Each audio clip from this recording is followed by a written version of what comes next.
receivers. Number 20, Thad McFadden, standing in the end zone. In front of him, number 4, Michael Jones. They are both excellent. Jones, 31.5 yards average on kickoff returns. Thad McFadden averages 16.5 yards. They line up in that I formation to try to force teams to kick to number 4, Michael Jones, because he is a game breaker. The kicker for Kentucky is an excellent kicker, Joe Worley. He is a freshman from Oakwood, Virginia, and he became the Kentucky kicker at the middle of the year when Jim Ryder, the junior, pulled a groin and has not been able to take over the job. There is the kick. It is going down to number 4, Michael Jones. You see how slippery he can be. To the 29-yard line goes Michael Jones. He was tackled by 13, Gary Sexton. And let's look at the offense now for the University of Wisconsin. They are led by a sophomore quarterback by the name of Mike Howard, number 7. Joe Armentrout, Mark Harrison are the running backs. Harrison is the tailback, and he'll carry the ball most of the time. Pearson, Toon, McFadden, the receivers. Al Toon, number 87, is an all Big Ten receiver, and they expect him to go high in the pro draft, as will number 72, Jeff Dellenbach, the right tackle. He is actually the strong side tackle and will play to the side that Wisconsin wants to run on first down from the 29. Howard carrying it out right away. Sees the excellent Kentucky coverage intended for Al Toon. Howard simply throws the ball away. Let's look at that Kentucky defensive unit. They are makeshift tonight. 4 of the players who normally start for Kentucky are not in there. 3 due to suspension for discipline, 1 due to an injury. The defensive ends are Mazza and Burrell. The 4 down linemen, Dumbolt, Hare, Thompson, and Smith. The linebackers, Urano and Cam Jacobs. Jacobs, a man who they think will have a shot in the pros. And Paul Calhoun is their excellent safety. He was all-conference SEC as a safety this year. For second down 10, this is Wisconsin from the 29. Single setback. It goes to number 23, Armentrout, who gets it across the 40-yard line to the 43-yard line, and the first down for Wisconsin. He was tackled by 92, David Thompson. Going to see Jeff Smith take an inside slant there as Kentucky's line is slanting to the left of your screen. Mazza coming down, can't make the tackle, and Armentrout, who we might as well take this time to congratulate him now. He's the proud father of a baby boy. He wanted us to say hi to his wife, Pam, back there in Madison, Wisconsin, as you look at Jerry Claiborne. Jerry Claiborne has resurrected Kentucky football. Here comes Armentrout to get across the 45 to 46. His second carry, Don Urano with the tackle. And Joe Armentrout, who's a junior from Elgin, Illinois, is probably, I would give him the ball early too, because I have a feeling Armentrout is excited being a brand new papa just today. The young man's a great athlete too. He's all Big Ten in baseball, all Big Ten center fielder. He's got the great hands and is a good blocker. Armentrout out and 31, Brian Bonner in. Bonner is a big fullback. He is 6'3", 215, wears number 31. This is second down 7, Wisconsin, from their own 46-yard line. Big and powerful. Some people compare them to Florida in the Southeastern Conference. Howard. It is complete to the tight end, Brett Pearson, number 86. Pearson gets inside Kentucky territory to the 45-yard line. First down, and Don Urano makes the tackle. There's the head coach, Dave McClain, from Wisconsin. He, too, has built an excellent football program in Madison. Well, he's shown he can do that. Both of these coaches have come into programs that are a little bit down, and they kind of turn things around, change the minds of their players, change their expectations. He's put together 4 seasons in a row where Wisconsin has had 7 victories. They're going for number 8 tonight. Now Wisconsin lines up 3 receivers split off the top of your screen. A single setback is Armentrout on a first and 10 from the Kentucky 44-yard line. Howard, good protection. Right across the middle, it is complete. That is number 20, Thad McFadden, going out of bounds near the Kentucky 30-yard line. McFadden has 18 catches and 2 touchdowns on the year, and he's one of these excellent wideouts for the Badgers. They're running this pattern against a straight zone defense. Dragging a receiver, McFadden, shallow across the zone. And now watch these Wisconsin receivers work. You see Armentrout got a block down there. There were a couple of blocks that you couldn't see on the screen. Both these teams have very physical wide receivers. They like to get downfield. They like to make contact with defensive backs. 14-yard reception that time. First and 10 from the 30. Now the back's in an eye for this multiple offense of the Wisconsin Badgers. Long count, maybe an audible from Howard at the 30. It is complete to Al Toon. Toon to the 21.5-yard line. Maurice Douglas with a tackle. Tim, it might be appropriate to point out here, that's close to a first down, that Florida drove on Kentucky like this too, but Kentucky was able to keep them out of the end zone. Kentucky's defense reminds me of a Rocky movie at the end, where Rocky gets beat around all the time till it gets to the end, and then he kind of gets tough. And that's what Kentucky does inside the 20-yard line. Terry Strock, the defensive coordinator, doesn't feel like he's got the talent in the secondary to play a lot of man coverage and put pressure on the quarterback, so he tries to be patient till he gets down to this end of the field. Toon and Jones, Toon 87, Jones number 4 up at the top of your screen. Running backs are 31 Bonner and 34 Harrison. This is second down 1. Whistle sounds, 25-second clock expires. I think there will be a delay of the game call, and there is a delay called against Wisconsin. That will be a 5-yard mark-off and will aid Kentucky once again. Kentucky Wildcats, 8-3 this year. And Tim, when you look back 2 years ago, as we take a look at the official. Little delay of the game, exceeding the 25-second count against the offense. Second down. 0-10-1, 6-4-1 last year, and here they are 8-3. You really have to credit some of the seniors on this football team for grabbing a hold of some of those younger folks and convincing them that they can win. Or Wisconsin, second down 6, back to the 26-yard line now of Kentucky. Jackson and I, and the receivers up to the top of the screen again. Here is Mark Harrison, number 34. He gets only a couple. He is hit by Don Urano, number 39, one of those 2 inside linebackers for Kentucky who play so well, 48 Jacobs and 39 Don Urano. That was Urano's 3rd tackle already in this game, a sophomore from Zanesville, Ohio. They stole him out of Big Ten territory. Urano's playing for the injured Larry Smith. They lost him early in the year. They tried to put Ron Kramer in there at linebacker. He was a converted quarterback and safety. Urano's the best they have at that other spot against the run. 3rd and 3. Big play for Wisconsin. Incomplete. Kentucky holds again, intended for Michael Jones. So Wisconsin just knifed the ball right down the field, just like we had seen Florida do only about a month ago up in Lexington, Kentucky, but Wisconsin couldn't get it into the end zone. Bill Dudley, the offensive coordinator for Wisconsin, from this particular formation, when they have Kentucky spread out, they're going to feel like they'll get man-to-man defense, like to get the ball to Michael Jones. He feels like he's their best man-to-man coverage route runner. Number 5 is Todd Gregory, a freshman from Green Bay. He has kicked 16 field goals this year, an excellent young kicker. This will be a 40-yard attempt off the artificial surface here at Legion Field. It is good. Wisconsin has drawn first blood at Legion Field in Birmingham with 11:32 to go. Quarter number 1. The Wisconsin Badgers 3. The Wildcats from Kentucky, nothing.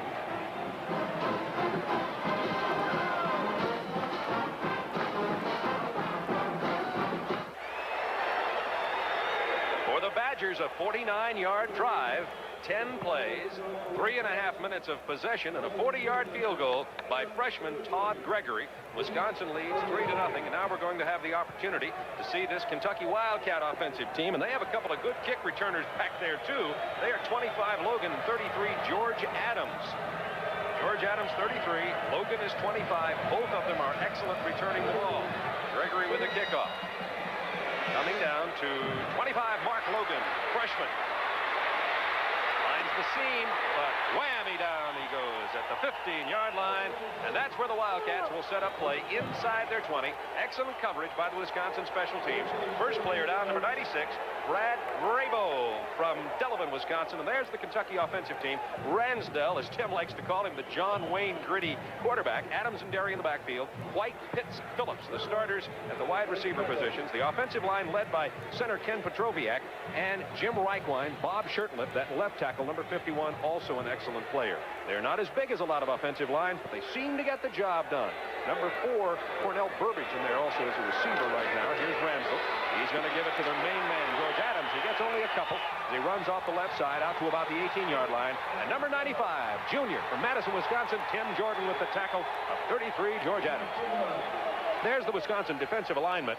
Darrell Sims, Michael Boykins, and Scott Burgold are the big down linemen. Jordan and Graff, they call them Thunder and Lightning, are the outside linebackers. Melka and Raditz on the inside. Richard Johnson, 29, and Stills are excellent corners. And the safeties, Averick Walker and Russ Belford. Second down 8 from the 18. There's Kentucky in that scramble offensive alignment. Tim will explain that to you in a moment. They go to George Adams again. Adams gets to the 21 and a half, and down he goes. Tackled by Craig Raditz, number 53. We're going to see Kentucky scrambling around on offense a little bit, Tim, before the snap. No question about it. Bill Ransel calls a lot of plays from the line of scrimmage, and you may not see the formation change, but one thing you might look for at home is to watch players change positions. You may see Derry and Adams change positions. That time, Derry, the fullback, was lined up in a halfback position, Adams at fullback, and they ran a toss to the weak side. Derry was out in front trying to cut down Rick Graff. This is 3rd down 4. Very big play for Kentucky, just outside their 20. Double tight ends are 87 White and 81 Lucas. Ransel scrambling out of that pocket. Throwing on the run. He had nowhere to go. Incomplete. He wanted to find Joe Phillips, but just nothing developing there. And Kentucky will have to punt the ball away as they mix it up a little bit on the sideline. These guys have been partying together all week. And now the tempers are flaring a little. They're serious about this ball game. Adams was lined up a little wider than usual, trying to find an open area in the spot. Usually on this play, the man that works his way up open is the tight end. A fellow that used to play for Wisconsin, Stu Voigt, who does the radio for him, but did an excellent job. He and Fran Tarkenton timed up game after game, year after year doing that. There's number 26, Paul Calhoun, the punter for Kentucky, and the deep back, the receiver for Wisconsin, is Thad McFadden. He averages about 10.5 yards per punt return, which is excellent. He can certainly break it. He's the wide receiver and a kickoff and punt returner. And remember, Calhoun can pull it down and run with it. He can throw out of this punt formation, and I think he'll punt it deep in his own territory. Doesn't get away a very good one. It's going to go to the up back at the 48-yard line. He shanked it over to the right side, and Wisconsin's going to set up their offense at the 48-yard line of Kentucky. Not a very good punt by Paul Calhoun. And getting up off the ball is their up back who took that punt, Russ Belford. This is Turner Network Television. Kentucky's offensive line trying to get it together on the sidelines.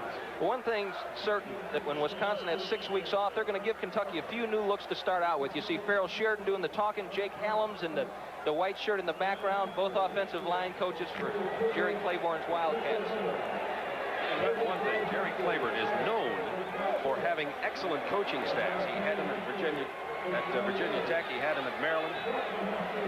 1st and 10, Wisconsin. From the 48 of Kentucky, Wisconsin leads 3-0. 9:46 to go first quarter.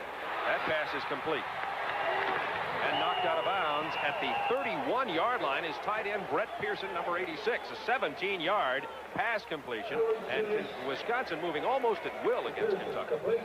Mazza at this point in time, a linebacker, is jamming the wide receiver, getting depth with him. The ball is thrown in front. Now he reacts up. Nice job of running by Pearson.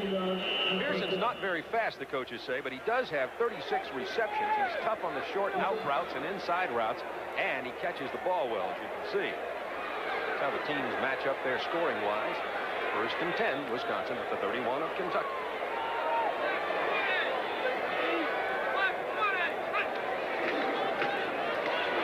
Harrison to the 26. You see Mark Harrison wearing number 34, and he tries to run a little bit like his idol, Walter Payton of the Chicago Bears. Yes, he does. Bill Dudley, the offensive coordinator for Wisconsin, was talking a little bit about that. He said he wears the same kind of mouthpiece, tries to walk like him, and he carries the ball like him. Unfortunately, although Sweetness is a great guy and a fine example for young people, he's not necessarily a fine example of how to carry the football, and the ball has squirted away from Mark Harrison on occasion because of the way he handles it. Just because Peyton can carry it like the loaf of bread doesn't mean Mark can. Mark's had a great year, though. 611 yards in the last 4 games. Here's Armentrout trying to get some inside yardage, and only about a yard held outside the 25-yard line, tackled by number 79, Jeff Smith, who's playing at that down left tackle position for Kentucky, and that's a key note there. Jeff Smith injured his knee versus Tulane. Jerry Reese, who filled in for him, is hurt here tonight. First time back for Smith. Kentucky defensively can't afford to get anyone injured. I don't feel they plan to give Jeff Smith a lot of playing time. They wanted to give him kind of a cameo appearance. He's a senior, but he had a great career for him. But it's tough if you haven't played all year to come in a bowl game and go the whole way. But he's being forced to do it right now. On a 3rd down 4, here's Mark Harrison. He gets it. Loses his helmet, but gets all the way down to the 14-yard line. And the Badgers first down. Barry Alexander with a stop for Kentucky. Some of the 8,000 Wisconsin fans at the Hall of Fame Bowl. Usually against an even defense, and that means the center is uncovered, teams try to work the middle. That time they're working off tackle, and Ron McBride, the offensive line coach, is really proud of his youngsters up front, as you see Harrison try to rip through that tackle. There's a great shot of how tough it is in the trenches for a little running back. Harrison's only 5'9", 190. First down 10 from the 14-yard line. Wisconsin. Here's Mike Howard. Howard hit as he throws. It's complete to the 4-yard line to Al Toon. Al Toon is the all-Big Ten receiver who had 50 catches on the year, the Wisconsin most valuable player, and he was a third-team All-American according to the Football News. Here's Mike Howard throwing to him. An excellent job of protection by the Wisconsin line. You see, as a defensive back, all you want to do is make the quarterback hesitate. That time, Maurice Douglas, great coverage on Toon, made the quarterback hesitate. He had enough time to pull it down and deliver it to Toon as he drew away from Douglas. And they spot this sticks out, and you see they got the first down by a little more than half the length of that football, just inside the 5-yard line. Wisconsin leading 3-0. 7 minutes, 23 seconds to go in the first quarter from the Hall of Fame Bowl, Legion Field, Birmingham, Alabama. Legion Field, the scene of so many great football games with Alabama and Bear Bryant, and of course also Auburn University, and now for the last 7 years, 8 counting this one, the Hall of Fame Bowl. Proceeds after the expenses are taken out go to the National Football Foundation Hall of Fame for the Scholar Athlete Awards. First and goal from the 4, Wisconsin. Mark Harrison fumbles the ball into the end zone. Who fell on it? If it was Toon, it'll be a touchdown, but he may be spotted down. Remember, the ground can't cause the fumble. That's what the official's saying, that the ball popped out when Harrison hit the ground at about the 3.5-yard line. That's where they'll spot the ball. Take a look at it again. The toss, but it's designed to go inside. Harrison loses his footing. Looked like the ball was out to me. Looked like a fumble to me, too.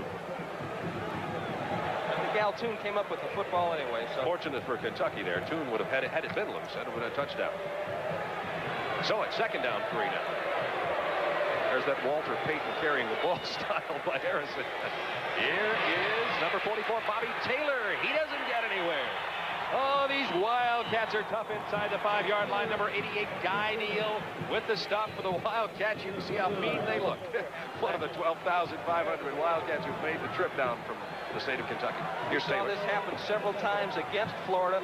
Taylor might have had it outside there. It's a tough transition to make when you play a team that some of the coaches talked about maybe working outside in short yardage situations instead of up the middle. They felt that Kentucky had that middle bottled up pretty well with their stunts and their blitzes as Jerry Claiborne shouts in encouragement. Well, Jerry coached in the first Hall of Fame game 7 years ago when he was at Maryland. Howard trying to get out of that pressure, throwing on the run. Touchdown to number 20, Thad McFadden. They had to wait just a moment to see if he had control of the ball inside the end zone. The official signaled that he did, and it's a 9-0 Wisconsin lead, a 3-yard touchdown pass. Mike Howard to Thad McFadden. Bill Dudley likes to get Mike Howard out of the pocket, rolling on the move, because he's got such good feet and he's a good runner. This time he takes a long time for his receivers to break clear. We really couldn't tell there, but it was a great effort by Thad McFadden to get his foot in bounds. And the Wisconsin band, which will be performing at halftime along with the Kentucky band on the sideline, excited about this. We're going to have about 60,000 plus here at Legion Field tonight. An excellent turnout with this beautiful weather. 64 degrees at the start of the game. Clear skies in Birmingham. Here's Todd Gregory for the point after attempt. Bob Cobbs up, backup quarterback holding, number 10. And the point after is good, and Wisconsin has taken a 10-0 lead with 5:34 to go in the first quarter. This touchdown came as the result of Kentucky being unable to move the ball and only a 29-yard punt from Paul Calhoun. Fortunately, Mike Howard threw a great pass to me, and I did a nice outcut, and it was a touchdown. Tremendous catch. Score 10-0. Back to Bob and Tim. You may be wondering who that is and what he's wearing. That's our sidekick, Craig Sager, and he is wearing the Migi-Cam. That's a 4-ounce camera being worn on the head of Cable News Network's Craig Sager, who joins us on many of our ball games, and he's going to be showing us some great sideline views in our exclusive Migi-Cam, one of the most up-to-date technical developments in the world of broadcasting. I thought Lisa gave that to him for Christmas. I thought that's why he was wearing it. And the kickoff comes down to Mark Logan for Kentucky. Let's see if Logan can get that picket fence. Just needs a seam.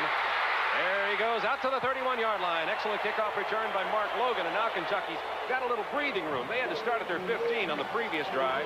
A 29-yard kickoff return by Mark Logan. He was tackled by 96 Brad Grabo, and Wisconsin with a 10-0 lead. 5:26 to go, first quarter of play, and the Kentucky Wildcats have been unable to move the football. Ransdell 0 for 1 passing. They have only 8 yards running the ball so far. Let's see what Kentucky does this time with a little bit better field position. That's Joker Joe Phillips, number 8 in motion. And it's complete to Phillips. He goes out of bounds at the 37.5-yard line. Pick up about 6.5 or 7 on that play over the far sideline. And Joe Phillips, the clutch receiver, a senior from Franklin, Kentucky, just a little guy, 5'9", 5'10" in that height range.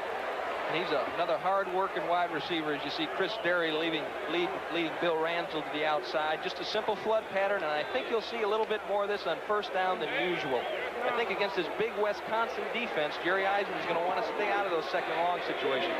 Here it is, second down 4 from the 37. George Adams tries to go to the right side. Penetration by Wisconsin. Adams gets nothing. Maybe a yard out to about the 38-yard line. This Wisconsin defensive team led the Big Ten in a lot of defensive categories. And when you start talking about number 99 Graff and 95 Jordan and 29 Johnson and 3 Stills, you're talking about people who are probably going to be professional football players. Graff and Jordan just sophomore juniors, too. I think they're even sophomores. I think they've got 2 years left, and I think they feel as though they're 2 of the strongest linebackers as a pair in the league. To Joe Phillips for the first down for Kentucky. Their first one of the day out across the 45 to the 46-yard line from the 3rd down 3. And the Wildcats finally have some field position, trailing 10-0 here in the first quarter of play. There's Joe Phillips. There's Joe. You talk to Jim Hillis, the defensive coordinator for Wisconsin. The first thing that you want to establish, he says, is you want that other team's offense to respect you. After the game's over, they're going to say that was a bunch of tough dudes that we played. He's down there on the Wisconsin sideline calling the plays in, and he's done an excellent job bringing along these young linebackers. Slot right formation for the Wildcats. 1st and 10 from the 45. Here's pitch number 22, Mark Higgs. Higgs can break the big ones. You see how fast he gets out there inside Wisconsin territory to the 46-yard line. Only about a yard shy of the first down. Higgs has had runs of 84 yards versus Vanderbilt, 76 versus Rutgers. Mr. Excitement, Mark Higgs. It's amazing that he's just a true freshman. And probably his biggest asset is when he hits the line of scrimmage, he's full speed. He doesn't have to build any momentum. A couple of steps and he's cooking.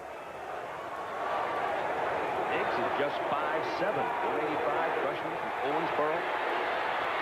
Second down 1. And Kentucky gets the first down to about the 43-yard line by giving it to big George Adams. We were talking about Graff and Jordan being sophomores. They are sophomores, but as they list them with Wisconsin, they list them as junior sophomores, meaning they're redshirts. So class-wise, they're juniors. And playing-wise, that means they've got 2 full years left, and the defensive coaches are mighty happy with the Badgers with that situation with thunder and lightning. There's Ransdell's yearly statistics for 84. 11 interceptions, 11 TDs, and that is a very good statistic in terms of the comparison of touchdowns versus interceptions. Ransdell is one of those guys that gets the job done. You see, he just signaled timeout. He's on the sideline over talking to the Kentucky coaches. Jerry Claiborne in the middle without the hat. Joe Viadella with the hat. Used to coach at Rhode Island. Jay Callum on his right. Been with Jerry Claiborne for 13 years. And we'll be right back. This is Turner Network Television. It's been just marvelous. A record-setting 72 degrees today at 64 at game time. Ransdell on first down. It is complete to the 33-yard line to number 87, tight end Oliver White. A 12-yard pickup. White has 17 catches on the year, the offensive captain. He's had a disappointing year, but they say he might be a pro prospect. This is a naked reverse by Ransdell, a real chance and risk. He might have got a face full of lightning there, but dumped the ball off to Oliver White. And as you mentioned, he's probably the best combination receiver runner that they have at tight end. Had some personal problems this year, really didn't play up to his full potential. On a first down 10, Kentucky at the 32-yard line of Wisconsin. Badgers leading 10-0, 3:18 to go, first quarter. Ransdell, short drop, quick toss, incomplete.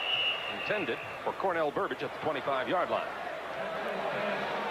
Well, it's just a pleasure to watch Stills and Johnson break on the ball. They're a couple of well-coached defensive back. Chuck Heater used to be a running back for Michigan. He's their coach in the secondary, and they're getting there when the ball arrives on those short patterns. They don't give those receivers any room. Ransdell 3 out of 5 for 26 yards thus far. Rich Ledford, number 82, and it's split in now for Kentucky, along with 87 Oliver White. Running backs are 44 Derry, 33 Adams. Second down 10 for the 32 of Wisconsin. Ransdell hits Adams, he drops it, and they are signaling incomplete. He did not have control of the ball, and that's something you don't see George Adams do very often. He has 33 catches on the year and is the leading receiver for Kentucky. That would have been a substantial gainer, too. George Adams had been a major part of Kentucky's offense, and his stock, as far as the NFL is concerned, has really gone up this year. Just took his eye off the ball before he tucked it away. But all year long, he's been a powerhouse, and he's been a real leader. Everybody on that team loves him. They're not jealous of his publicity or of his status in college football. They love to see him become successful. He's got a great relationship with all his offensive linemen. From the 32-yard line of Wisconsin, third down 10. Goes right back to Adams. He dives forward to the 26. He's going to be 3 or 4 yards shy of the first down, but it will put Kentucky within field goal range. About 43-yard field goal range. As we look at a replay here, the kicking team comes onto the field. Watch the secondary. Kind of too deep, playing a little man. That one linebacker saw, I think it was Milka. No, it wasn't. It was Raditz. Craig Raditz chased a man out of his zone, created the open area, and allowed the completion. There's number 15, Joe Worley, freshman from Oakwood, Virginia. Worley is 7 out of 11 field goal kicking. He had 2 50-yarders versus Vanderbilt. This one's going to be about a 42.5 to 43-yarder. Let's call it a 43-yard attempt. Hit it well, but it's wide to the right, and Kentucky fails to get on the board. Wisconsin continues to lead 10-0 with 2 minutes, 14 seconds to go in the first quarter, and the young freshman doesn't hit the field goal, and to put it mildly, Wisconsin is lucky to dodge the bullet there. And that's our Midi-Cam view from somewhere. Maybe the head of Craig Sager. And it's going to, of course, go over to Wisconsin at the line of scrimmage, which is out at the 25-yard line. Line of scrimmage from whence the field goal was kicked. And Wisconsin leading 10-0 has the ball, first down 10. They go back on offense. Harmon, Trout in the backfield, Howard the quarterback, McFadden and Jones, Pearson and Toon, 4 receivers in there right now. And now there's a timeout signaled on the field, and it's going to be charged to the Wisconsin Badgers. I might mention while we have just a moment, as Mike Howard comes to the sideline, that Jeff Van Note, many-time All-Pro center with the Atlanta Falcons and a former University of Kentucky football player, is in our booth with his family tonight as he traveled down to meet a lot of his old Kentucky friends. Dave McClain is the coach on the left, the man with the gray hair with the phones on. That's Bill Dudley. He's been his offensive coordinator for 8 years. McClain, coach of the year in the MAC conference back in 1975. He's done an outstanding job. First coach ever to come to Wisconsin, first new coach ever to come to Wisconsin and start off with a winning season. Came right out of the box with a winner. He coached with a lot of great coaches, too. People like Bo Schembechler, Pepper Rogers, Woody Hayes. Said he learned football from Schembechler, organization from Pepper Rogers, and discipline from Woody Hayes. That doesn't surprise me. He used a quarterback in college, too, just like Claiborne. I think they both played quarterback and safety. Dave McClain, his wife Judy with him here. Tim and I got to know Dave McClain and his wife Judy when we broadcast the Japan Bowl a couple of years ago. They're very fine people, and it was great to get together and see them again. 2 of the best coaches in football in this game. Jerry Claiborne from Kentucky, Dave McClain from Wisconsin. First down 10 Badgers from the 25. 2:14 to go, quarter number 1. 3 receivers split wide to the left side for the Badgers this time. Howard, plenty of time, pops it over the middle, and it's complete to the 31-yard line to number 20, Thad McFadden. His 3rd catch of the day, including 1 touchdown already. Look at number 72, Jeff Dellenbach. Dellenbach probably finished the season as as the most dominant offensive lineman in the Big Ten. He's all Big Ten, 3rd team All-American, a good drive blocker, a good hustler, and he's going to be a great pass blocker in the pros. They talked about switching to guard a little bit during this game to get a mismatch up, but he was sick, lost about 20 pounds, couldn't work on it. This is second down 3 from the 32. Mike Howard going upstairs. Toon is open. Can't get it at the 18-yard line. Very good deep coverage by Maurice Douglas, who got over there. It was a little late. Toon could have caught it, but it would have been a spectacular grab. We're looking at the man, Al Toon. Had a game last year, caught 252 yards worth of passes against Purdue last year. He's their lead dog. He alternated last year. This year he's had to play all the time. This is the first time really that he's been healthy. He's been hampered all year by back injuries, nagging leg injuries. Tremendous leaper, tremendous concentration on the ball, good work habits, fine team player. Third down 3 from the 32, Wisconsin. Big guy too, 6'5" is Al Toon. Howard. Right of the middle, incomplete. Wisconsin looking for a flag. However, the official was right there, immediately signaled no interference. The man covering on the play, 48, Cam Jacobs. Mike Howard is, well, has a word or two to say to the officials. He's a little hot. There you see number 56, Frank Hare, trying to put pressure on Jeff Smith coming around the corner. Cam, being an old defensive guy, may have had a hand on him there. Howard wants to know what's going on. Well, he has to ask what's going on because he was flat on his face during the action, but he got up as though he saw it. Here's Scott Sapicki, the freshman punter, averages nearly 40 yards a punt, 39.5. Kentucky almost got to that ball. Burbage with the catch, and then swarmed under by Badgers back around the 35-yard line. Kentucky got very good pressure on the punter, Scott Sapicki, but the freshman for St. Louis showed a lot of cool. The tackle was made down there by 84 Brian Hoffman. 31-yard punt. And not much return. And Wisconsin player down on the field. They're going to check him over down there. We have a minute 12 to go first quarter. Wisconsin's leading in this ball game, 10-0. They had a long drive of 49 yards on their opening possession. Got a 40-yard field goal out of it, and then Kentucky stalled, couldn't get out from their 15-yard line, had only a 29-yard punt from Paul Calhoun, and that's when Wisconsin drove down and got a 3-yard touchdown pass from Howard to Thad McFadden to take the 10-0 lead, and that's how it stayed. Since then, this game has been played pretty evenly. Scout, he said he's looking at 15 Wisconsin players. On the first down 10, Kentucky, George Adams finds the seam near the 50-yard line. Richard Johnson with the tackle. So there's a couple of players who may be bumping into each other in the National Football League in a year or so. Watch George Rogers. This is their bread and butter. Step to the right. Matt Lucas releasing on the outside to open it up. And there you see Chris Derry working. Gives him a little room, and Rogers heading upfield. I got a kick out of that, Tim. You said accidentally George Rogers twice, but that's probably a real interesting Freudian slip for George Adams. Oh, I'm sorry. Because he very well may be a George Rogers-type professional runner. To the 48-yard line, that's Mark Logan. I'm sure George Adams won't mind if you call him George Rogers. Adams is going to be playing in the Hula Bowl and the Senior Bowl. And number 29, the man you're looking at there, Richard Johnson, also going to those bowl games, including East-West Shrine Bowl. He has a sculptured body. This man is 6 feet, 195 from Harvey, Illinois. And what a story he is. He has come a long way, both athletically, academically, and as a person. Terrific young man. Second down 8 from the 48. Ransdell. Getting good protection. Can't find anybody. Throws on the run, incomplete. Wanted to get it to Chris Derry, but Ransdell sprinting out of the pocket there, but Jerry Claiborne's receivers just couldn't get open. And this Wisconsin defensive backfield and linebackers can really cover. And there's a man that understands defense. Jerry Claiborne still holds the record at Kentucky for not the most interceptions in a season. 9.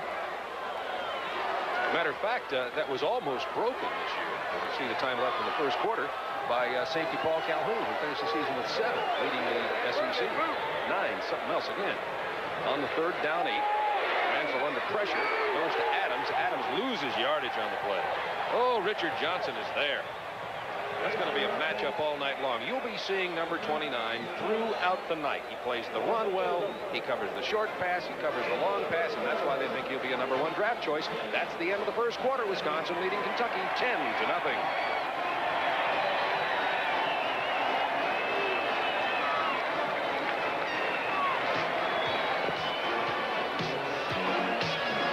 Average 44.5 per punt, good enough for fourth in the SEC. It had only a 29-yarder his last time out. He does it all from back there. As you mentioned, he runs, he punts, he passes. This time he kicks it. Not a very good one again. Very high, but very short. Belfort fair catches it at the 22-yard line. That was once again a 29-yarder. I'm sure Paul Calhoun will be disappointed in both of those early game punts because field position is going to play a tremendous role in this game simply because Wisconsin is so big and powerful and can strike so well through the air with their excellent receivers. Kentucky needs to force Wisconsin to go the long way if they're going to stop it.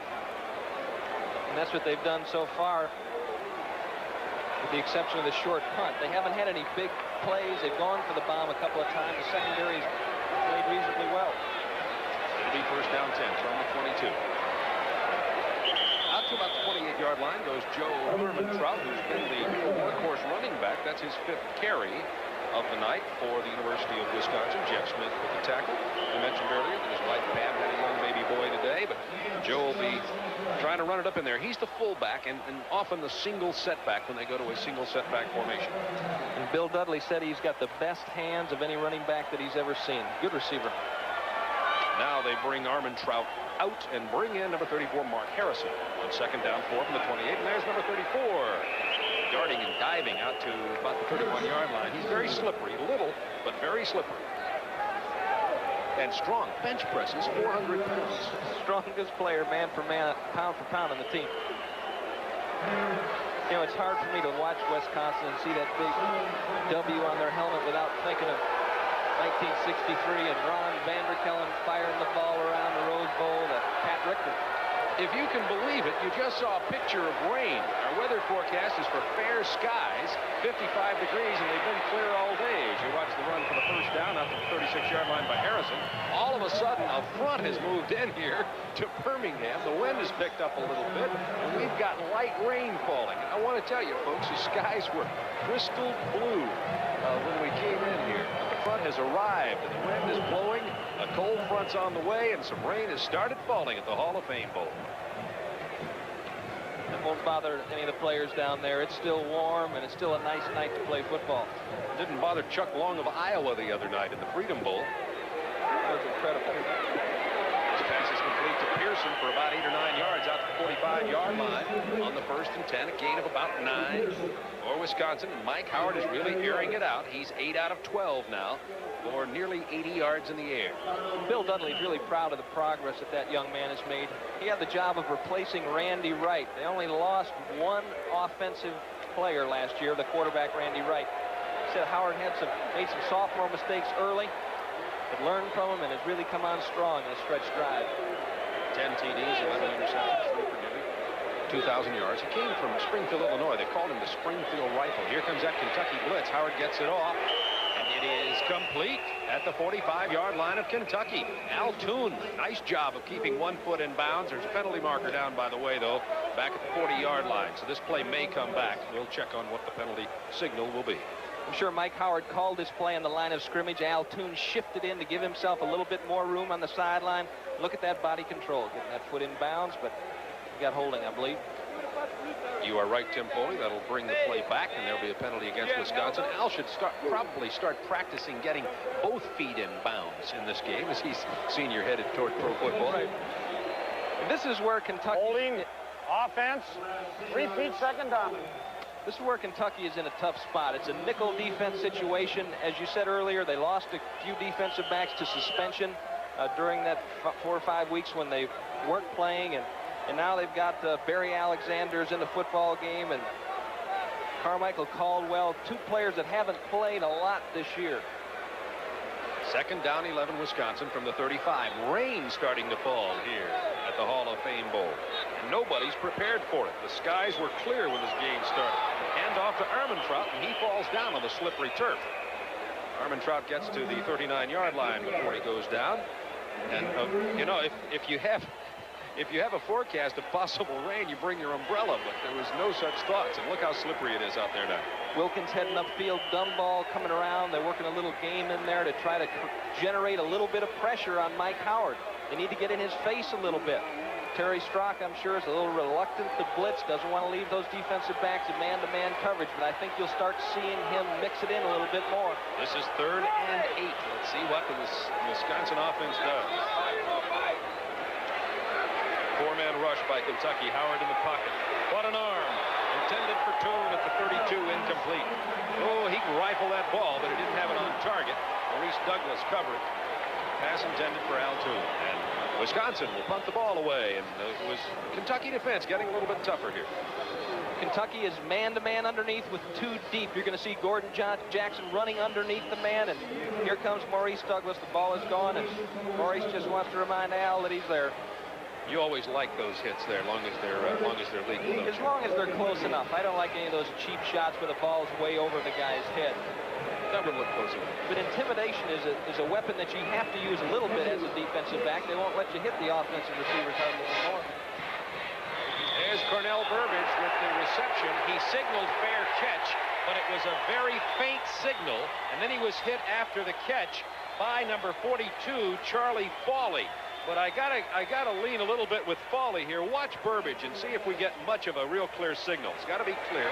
Oh, that's pretty clear. It's up there. But you know what? They ought to have an official back there by the receiver, because sometimes as a man covering the punt, you're getting blocked. You're fighting your way off a block when the guy signals for a fair catch. So in that split second, if you're not looking, you don't know. There's a question in your mind. If they had an official standing behind the man that caught the punt, if he considers it a fair catch, let him throw his hand up in the air. And besides that, Burbage was moving backwards anyway. Dead ball. Personal foul against the kicking team. First down. It was a 41-yard punt, and after the penalty, they moved the ball out here to the 32-yard line, where it'll be Kentucky ball, first down. She may chuckle along with us as we experiment. This is an exclusive brand new development in television, though.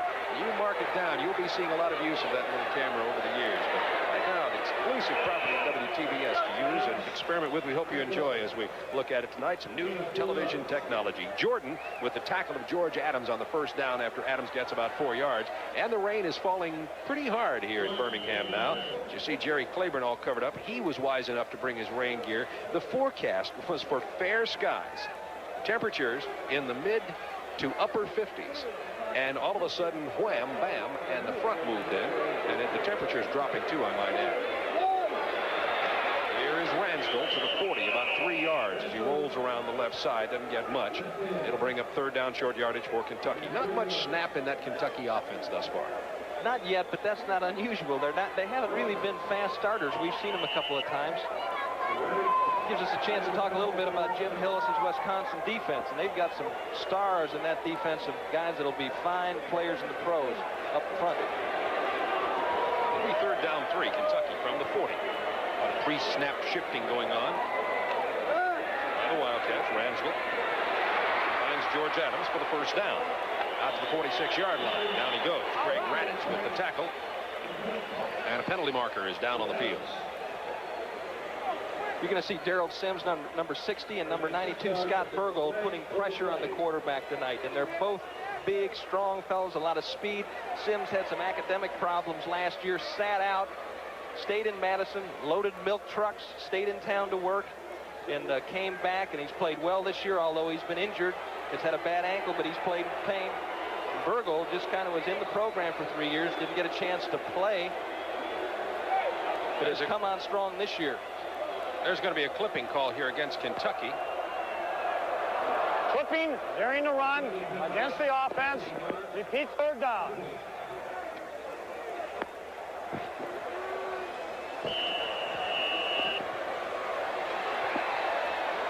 There, I think you can see the clip. We're sorry if we sound a little funny there. We were hearing a lot of directing instructions for our truck. Got a little turned around there. Here we go. On third down and 11, gave only a couple with Mark Higgs getting it out there. And Wisconsin, aided by the clipping penalty, able to hold Kentucky, and Kentucky will be punting the ball away.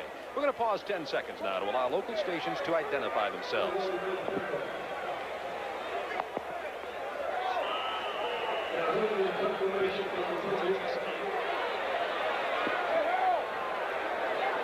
There's Paul Calhoun. He's had 2 29-yard punts thus far tonight. A disappointing night for this man who has been averaging 44.5 yards per punt. Got a good one off this time. McFadden at the 22. Tackles. He may be gone. He's got the big speed. It's going to be a foot race. Calhoun, the punter, knocked him out of bounds. No penalty markers are down. Outstanding punt return by Thad McFadden. He broke through that seam. He took it to the outside and got it all the way down. Number 37, Russ Belfer, gets the first one, enables him to make the catch. A couple of fine blocks, and then it's Thad McFadden. Beats Burbage back as he cuts to the sideline. Maurice Douglas in pursuit. Joker Phillips. Calhoun has the angle, and he's going to cut him off down around the 10-yard line. A 67-yard punt return by Thad McFadden. We told you that between McFadden and Mike Jones, the punt and kick returner for Wisconsin, were devastating, and you just saw an example. That, by the way, is not a Hall of Fame record. The longest punt return, Gary Anderson of Arkansas, had an 80-yarder back in 1980. But I think Wisconsin will take it. They lead 10-0 with 9:25 to go in the second quarter and have the ball at the 10-yard line of Kentucky. Coaches Dave Anderson and Scott Seeliger really spend a lot of time setting up schemes for both blocking, extra points, field goals, and punts, and returning kickoffs. Let's see if that Kentucky defense can tighten up inside the 10-yard line again. They're good down here. Howard under some defensive pressure. Penalty goes down. It's intercepted. And brought out to the 20-yard line, but there is a penalty marker on the play. The man who intercepted the ball was 88 Guy Neal, the linebacker. But let's wait a moment and see what the flag was. The flag is at the 10-yard line. Wisconsin is in blitz protection. You can see it by the alignment of the backs there. They're not even down in a stance. They're ready to pick up a blitz. Kentucky, however, did not blitz, and Neal was there to make the play. A lot of discussion on the far sideline.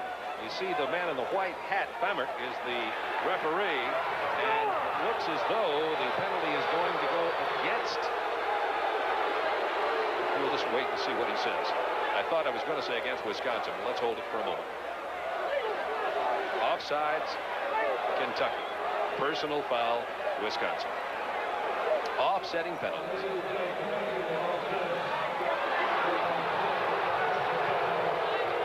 There's Toon, tries to get inside. That's what you try to do in the goal line situation, try to break inside.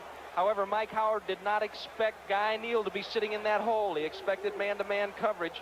Maurice Douglas funneled Al Toon inside, and Neal was there to make the play. Offsides, defense.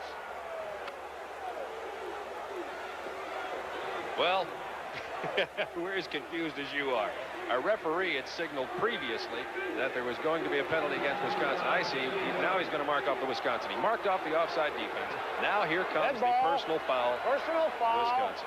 Against the offensive team. There you go. I don't know enough. Well, Tom, it's raining on him down there, so he has to get his act together. But there you saw it. It was a penalty against Wisconsin for personal foul. That's a dead ball foul after the play. So he marked off 5 yards against Kentucky and then 15 yards against Wisconsin for a net of 10 against Wisconsin. It's now 1st and 20 at the 21, and that's the bottom line. Mike Howard completes it again. Hoop to the 13-yard line. Big Brett Pearson. Oh, these are big, tough players from Wisconsin. They're just bouncing some of these smaller Kentucky players off of them every now and then. Both teams are using almost the same pattern on first down, a flood pattern to the strong side. Pearson works himself away from Stacy Burrell, who's in replacing Brian Williams. And Gordon Jackson gives it an admirable try and knocks him out of bounds. 2nd down 11, the ball out near the 12-yard line, closer to the 12 than the 11 for Wisconsin. They send McFadden and Toon wide to the right side, split backs, and Dave Arneson, number 85, is the tight end. Pro set formation for the Wisconsin Badgers.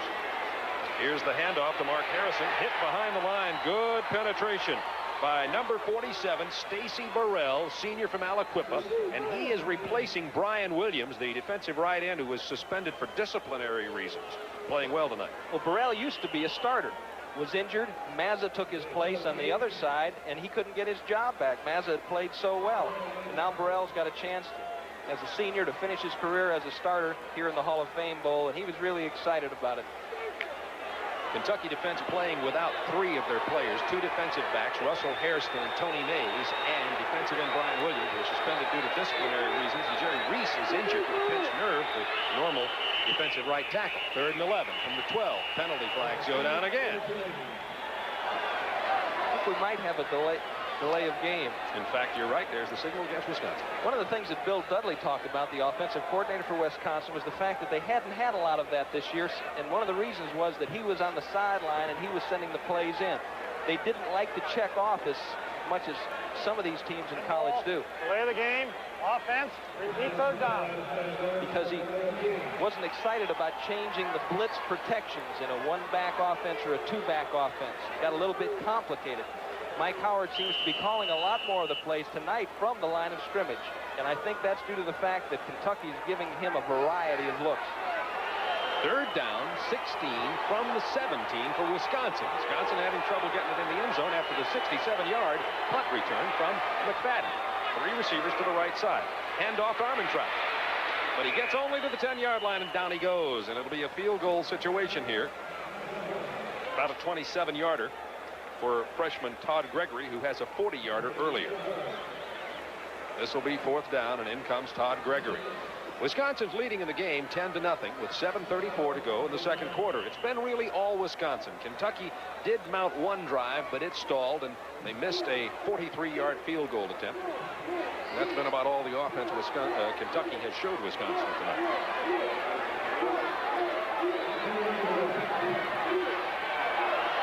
Coaches at Wisconsin running backs, if there's any doubt, McLean and Dudley say the same thing. If there's any doubt, take it upfield. That time, if Armentrout might have broken to the sidelines, there was nobody home out there. And the 27-yarder is good by Todd Gregory. 2 field goals in this game tonight. Wisconsin takes a 13-0 lead with 7:05 to go. Quarter number 2. This is Turner Network Television. Protecting Craig down there. You see, Wisconsin didn't have much of an opportunity after the 67-yard punt return. 4 plays, only 2 yards. A lot of penalty markers down. And Wisconsin had to settle for the 27-yard field goal. So, once again, Kentucky has held the Badgers out of the end zone twice from within the 20-yard line. Here's the kickoff. They're going to down it in the end zone. And Kentucky will bring it out to the 20-yard line as Mark Logan decides not to run it out. And Kentucky will attempt once again to get some offense going. Total yards thus far, Wisconsin 151, Kentucky only 78, and the Badgers lead 13-0. I think what they're going to try to do is continue to get out of the pocket. We saw Kentucky several times this year, and Ransdell took a beating when he tried to sit back in there and didn't move that launch area around. Give him a moving target, because Wisconsin can really come and get you given the chance. Yeah, they play fake to the back to hold those linebackers and then try to bring it out there to 87 Oliver White. Couldn't catch the ball, and it goes incomplete. They're trying to freeze the linebackers just a bit and throw the pass. Ransdell goes incomplete. He is only 5 of 11 for only 37 yards in this game. Well, so far they really haven't had the ball long enough to establish any pace or any cadence or any routine, any rhythm. And that's going to be the job of that man right there to get something going. On a 2nd down 10, there's that pre-snap scramble by the Wildcats. They go into a standard pro set formation now with twin setbacks. Ransdell pops it out to Phillips. And Phillips about a half a yard short of the 1st down to the 29.5-yard line. Richard Johnson covering Joker Joe Phillips. You're going to see the Joker. He's a senior. He's a leader. Been a great competitor his entire career at Kentucky. A great blocker, physical player. And when they have to have it, they go to him. He's an emotional wide receiver. Joker Joe. Liked what he said when we were interviewing him prior to the game. I said, what's your favorite pass route? And he surprised me. He says, I like to catch him inside over the middle. You don't hear a lot of wide receivers answer that way. He also said his second favorite thing was downfield blocking, and I believe it. I think he's a defensive back in disguise. On 3rd down 1. Fumble. Higgs picks it up back there, but a loss on the play of about 5 yards. Well, Kentucky, just as they seem to get it going, seems to be self-destructing thus far in this ball game. But we've seen it before. from the Wildcats, and they often get it back together again. So if they can hold on here, they're trailing 13-0 with 6:32 to go in the first half. And once again, in comes their punter, Paul Calhoun. Calhoun not having himself a very good night punting the football. He had 2 29-yard punts and then a 45-yard. But that was returned 67 yards. One thing you have to be concerned about against a good return team is hang time. And you don't want to kick it too far, really, because you'll outkick your coverage. And that's kind of what happened the last time. There's a good hang time in this one. And McFadden gets it at the 32-yard line. We have a 42-yard punt that time from Paul Calhoun. And remember, there's an excellent punt blocker on the part of Wisconsin. That's Richard Johnson. We'll watch for him during this game.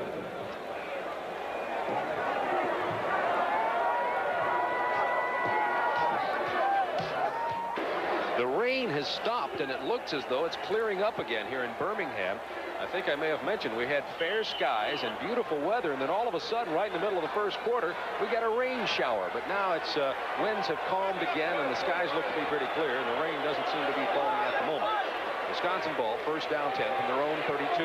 Howard has a long time in the pocket looking for Toon, and Toon had to try to cut back inside to get the ball, slipped down at the 30, incomplete. Gordon Jackson is the man who was covering on the play. We talked to Dave McClain, by the way, the head coach at Wisconsin, about the differences between the Big Ten and the Southeastern Conference. Thought you'd be interested to hear what he thought about it. Conference to go for the bigger offensive, defensive lineman that can pass protect, rush the passer, those kind of things where they've relied much more on quickness. And it's going to be interesting to see. I'm really concerned about that because they have extremely good quickness, and yet we're very big, but we're not as quick as they are. So that's a big concern of mine. Second down 10 from the 32. Here's Howard. Gives to Armentrout. Not much going. Stopped at the line of scrimmage. Gain of maybe one. Mike Bellotta, the left tackle, number 94. Initial stop for Kentucky on the play. Kentucky defense seems to be buckling up here and playing pretty well against Wisconsin. Can't get anything going offensively. Well, Terry Strock has been alternating some people in there to try to keep them fresh. I don't think that any of those Kentucky defensive linemen can go the whole way and take that abuse and beating that the Wisconsin, big offensive lineman from Wisconsin, can dish out. So Shannon's been seeing play. Dunball's been in there. Thompson, Wilkins, Millen, Hare. Third down 9. Howard goes down, and he threw the ball to his center, to number 51, Dan Turk. He tried to get rid of it as he was really level down there, so we're going to get ineligible receiver on the play. There are 2 penalty markers down, one on the near side and one right at the point of the tackle of Mike Howard, who was really stuck. Great pressure by 96 Dumble. Knocked the breath out of number 7, Mike Howard. Mike Howard, you see Hare and Wilkins crossing. Dumble comes from the right end, and then Hare really puts it on him. And Dan Turk makes the catch. Now, as an offensive lineman, you can't catch the ball, but Decleater Dan pulled it down and headed upfield. There's the signal for ineligible receiver as we look at it again. Decleater means knocking you off your cleats, by the way. It's a Wisconsin term. Yeah, Ron McBride, the offensive line coach for, oh, boy. Too late, Mike. The offensive line coach, Ron McBride, brought that term with him from Utah. A decleater is when you get downfield and knock somebody down. And Dan Turk set the record this year. I think he had 143 throughout the season. Illegally touching the ball, loss of down, offense, 4th down. But I guarantee you Dan's going to talk to the photographer after the game. Ask him if they got a shot of that. Scott Sapicki, the freshman punter, comes back in, and he's going to have to punt from inside his 15-yard line. Kentucky will be coming after this ball. You can bet on that. Burbage is back to his 35 to take the punt. See if Kentucky can get some good pressure on the freshman. Not very good, and he got away a long one. Burbage may have a chance for a return, though. Had to catch it over his shoulder. Good coverage by Wisconsin. Burbage down at the 20-yard line. Wisconsin was down there. They had about 7 white jerseys around the ball with 4:58 to go second quarter. Wisconsin leads in the game 13-0. Wildcat football.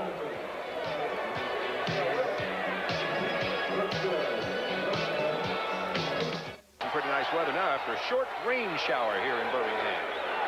From the 20, 1st and 10, Kentucky. There's Ramsdell checking off the line of scrimmage. Here they come, Bob. He saw that, and he screens it out here and wanted to get it to Derry. It was almost picked off. They like to go to number 44. Scott Fergold was out there. They like to go to 44 when they have the pressure. He had almost no pass receptions to the middle of the year, and Gary has 19 coming into this game. Ransdell moves to his right, tries to avoid the pressure. Had Russ Belford coming up the middle on a weak safety blitz. Ransdell had recognized to change the play. Couldn't get the ball to Derry, though. Now it's 2nd down 10, Kentucky. This Wisconsin defense is tough, folks. They told us that coming into this game. They're giving him the same look right now. It's the blitz look.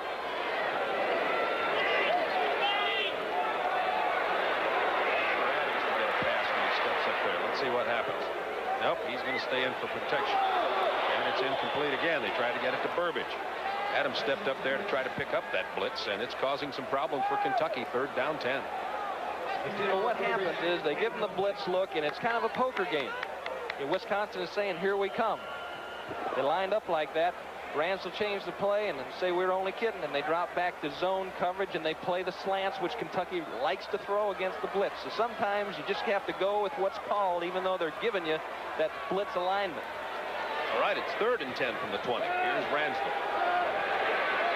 Steps up in there, fires right across the middle, almost intercepted. Penalty marker down in the backfield of Kentucky. And it was almost picked off by 33 Jim Melka. Hit him, as a matter of fact, and he just couldn't hold on to it. Melka had 3 interceptions on the year, but his sidekick at linebacker, Craig Radix, had 5. So between them, 2 inside linebackers with 8 interceptions is pretty good defensive pass coverage by the inside linebackers. Holding against Kentucky. Well, the Wildcats just can't seem to get it going in the first half. And it's offsetting penalties again. Personal foul, Wisconsin. You know, the linebackers give Raditz a lot of razzing because he hadn't really played a lot. Had several interceptions last year, and Rusfield got hurt, and Reed was injured, and he was thrown into the Ohio State game and came up with a couple interceptions. Was the SI Defensive Player of the Week. Had 5 over the year, and they call him the garbage man. Holding. Offense. And Tom is kind of slow here. I want to explain what's happening. And when I say slow, I don't mean he's really slow. I mean he's taking his time. He signaled the holding call against Kentucky, and now he's got a penalty that he's marking off against Wisconsin, and he'll announce it now. Dead ball. Personal foul. Defense. So it's a net 5-yard difference. 10 yards for holding against Kentucky, 15 yards for personal foul against Wisconsin. He marks off the 10, then the 15, thus the net of 5. Yeah. We're going to get back to the garbage man here for a second after that commercial break for the referee. But it seems like he's always around when the ball is tipped up in the air or dropped on the ground. Raditz is always there, so the other fellows get him. 3rd and 5, Ransdell. Complete to Phillips. First down, Kentucky. The kind of play Kentucky needed. And as Tim told you a moment ago, when they have to get something going, you can almost count on them either running it with Adams or throwing it to Joe Phillips. 15-yard gain. Same type of thing they've been doing. This time they've got it against man coverage, though. Rick Graff trying to work upfield to contain Ransdell, but not in time. As Joker Phillips beats Walker to the sideline and takes it upfield. There's Joe Phillips. Joe has 4 catches on the night for 39 yards. First down 10 from the 40 for Kentucky now. Nice play fake. And once again, George Adams can't hold on to the ball. Wisconsin bought the fake handoff to Adams. Caved in on Ransdell. He had time to throw it, but couldn't hold on to it. Boykins and Sims, good pressure. Time they'd switched Derry and George Adams around again. Chris Derry is kind of the unsung hero of this Kentucky offense. He one of the best blocking backs in the SEC, and they've discovered him as a pass receiver. As you mentioned earlier, about halfway through the season, he ended up as their 3rd leading pass receiver. It's 2nd down 10. Had to throw it away. Outstanding coverage by the Wisconsin secondary. Averick Walker was over there, number 2. Mark Wheeler, the man the pass was intended for. But Johnson, Walker, Belford, Stills, and the linebackers doing a very fine job of pass coverage, and it brings up 3rd and 10. And now Ransdell is down to 8 out of 17 for 62 yards. No team in the Big Ten scored more than 2 touchdowns on this Wisconsin defense. As we mentioned earlier, they finished 2nd in total defense in the Big Ten. 3rd and 10 from the 40-yard line. Kentucky trail 13-0 in this game. Ransdell, good time in the pocket. Can't find anybody. Now throws. Very cool under pressure, but he really just threw the ball away. One thing I'm sure that Jerry Eisman's going to do in the second half for Kentucky is Raditz is working to the strong side tight end on that two-deep zone, and he is totally losing vision on the quarterback. He's just getting behind that tight end and trailing him, even though it's a zone coverage. Kentucky could run it back out of the backfield and run kind of a circle route, circle him over to the strong side, shallow. That'd be wide open. At this field position, it is 4th down 10. Calhoun has been known to pass out of this formation, been known to run out of it. It is 4th and 10, however, and he elects to punt the ball away again. That's a good pop on it this time. McFadden at the 23-yard line. Needs a block, gets it. Oh, he almost slipped through there again. Down at the 34-yard line. McFadden had a 67-yard return earlier. That was a 37-yard punt that time by Paul Calhoun. Wisconsin will have the football. I'm sure every time this ball's up in the air and it comes down in the hands of Thad McFadden, Jerry Claiborne's heart rate starts to increase. The shoestring tackler, he's zipping off there again. Got a lot of his teammates working hard to get those blocks. It's nice when you've got a guy that you know can return the ball. Everybody works a little bit harder to make sure that they're in front of their man. Here in a run back. First down. And another penalty has been dropped. There have been a host of the yellow flags here in the first half. As you see the plastic covering, the slight rain is falling just a little bit again, just barely. Kentucky needs to make something happen. They need to get a big play somehow. Pry it loose from the running back, get an interception, return a punt a long way, block a punt, do something.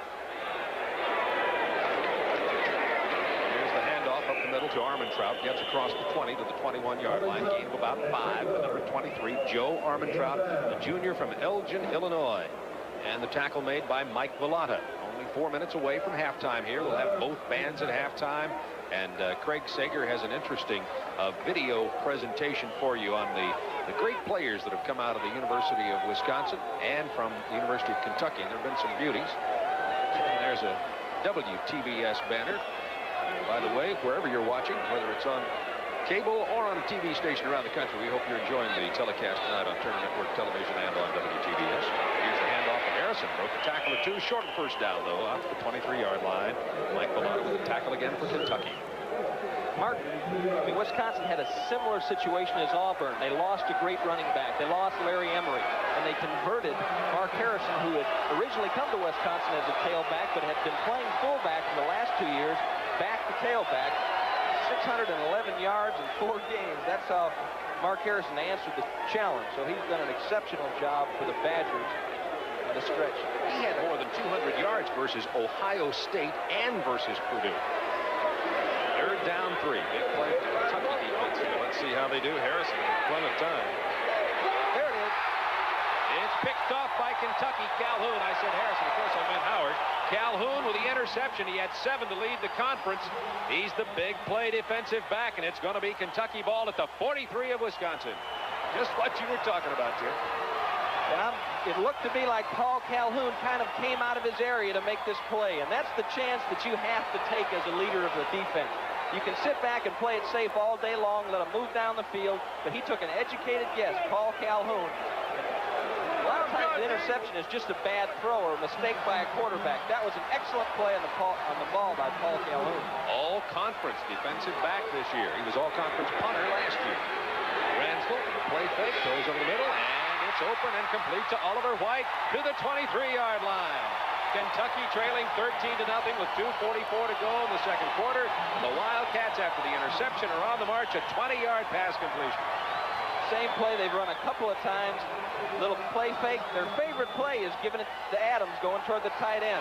That time he comes out there again naked. No guard to block that linebacker. It's fine. Oliver White had pulled up. Instead of taking it across the field, he saw the coverage and pulled up. Good decision, Oliver. Now they give it to George Adams. Adams slipping through. He gets inside the 20, a gain of about 5 down to the 18-yard line. Craig Raditz with the tackle.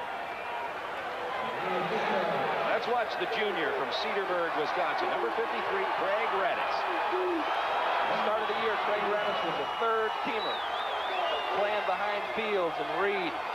Done an exceptional job filling in. 2nd down 4 from the 17. Ransdell, Adams. inside the 15. He's going to be about a yard short of the first down, though, as Melka, the other linebacker, number 33, with a stop that time. That's time remaining in the first half. The Wisconsin coaches compare George Adams to Keaton Byers very favorably. They say Adams isn't quite as big, but he may have a little bit quicker feet. It might be a better receiver. This telecast is authorized under broadcast rights granted by the Hall of Fame Bowl, is intended solely for the entertainment of our audience. Any publication, reproduction, or retransmission of the pictures, descriptions, or accounts of this game in whole or in part without the express written consent of the Hall of Fame Bowl and Turner Broadcasting is prohibited. Here's good guy Dave McClain on the sideline. He went into Wisconsin and developed a good recruiting program. Wisconsin, a very tough academic school in the Big Ten. And it's difficult to get the real big good players in, but as you can see, he's done it. And now the Wisconsin fans are up on their feet. They're on the near sideline. There are the Kentucky fans down on the other side cheering on the Big Blues. We've got the red versus the blue here at Legion Field. Big play coming up. It'll be 3rd down 1 at the 14-yard line. Kentucky trailing 13-0. Saw Jerry Claiborne on the sideline standing next to Dick Redding, one of the assistant coaches. He's been with him for 22 years. One thing you mentioned, Bob, about Claiborne's ability to put together a staff, several of those folks have been with him for more than 15 years. He's kept that group of guys together. You've got Phillips, number 8, lined up in the backfield. Pressure on Ransdell, but he's getting away. Looking.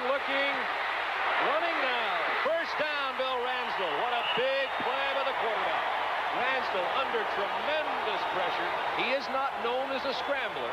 He'll never call himself Doug Flutie, but he is slippery, and he makes the plays. That's why he's the team leader in a big play for Wisconsin. It'll be first down at the 10, and I think the player who's down, as we watch it again, Tim, is number 29, Johnson. Little play action. He's looking for the tight end to cross. The tight ends were crossing, hoping for man-to-man coverage. Great job of pass defense by Wisconsin. Forced Ransdell out of the pocket. You see Darrell Sims, number 60, reaching. Timmy Jordan trips over him. And finally, it's Johnson that makes the tackle. It looks like he got a helmet in the ribs. And Nathaniel Odom Johnson.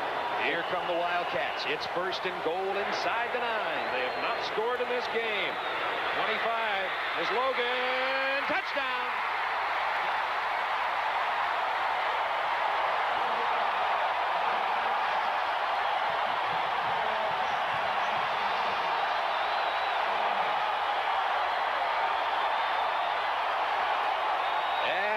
Logan, who's the sophomore from Lexington.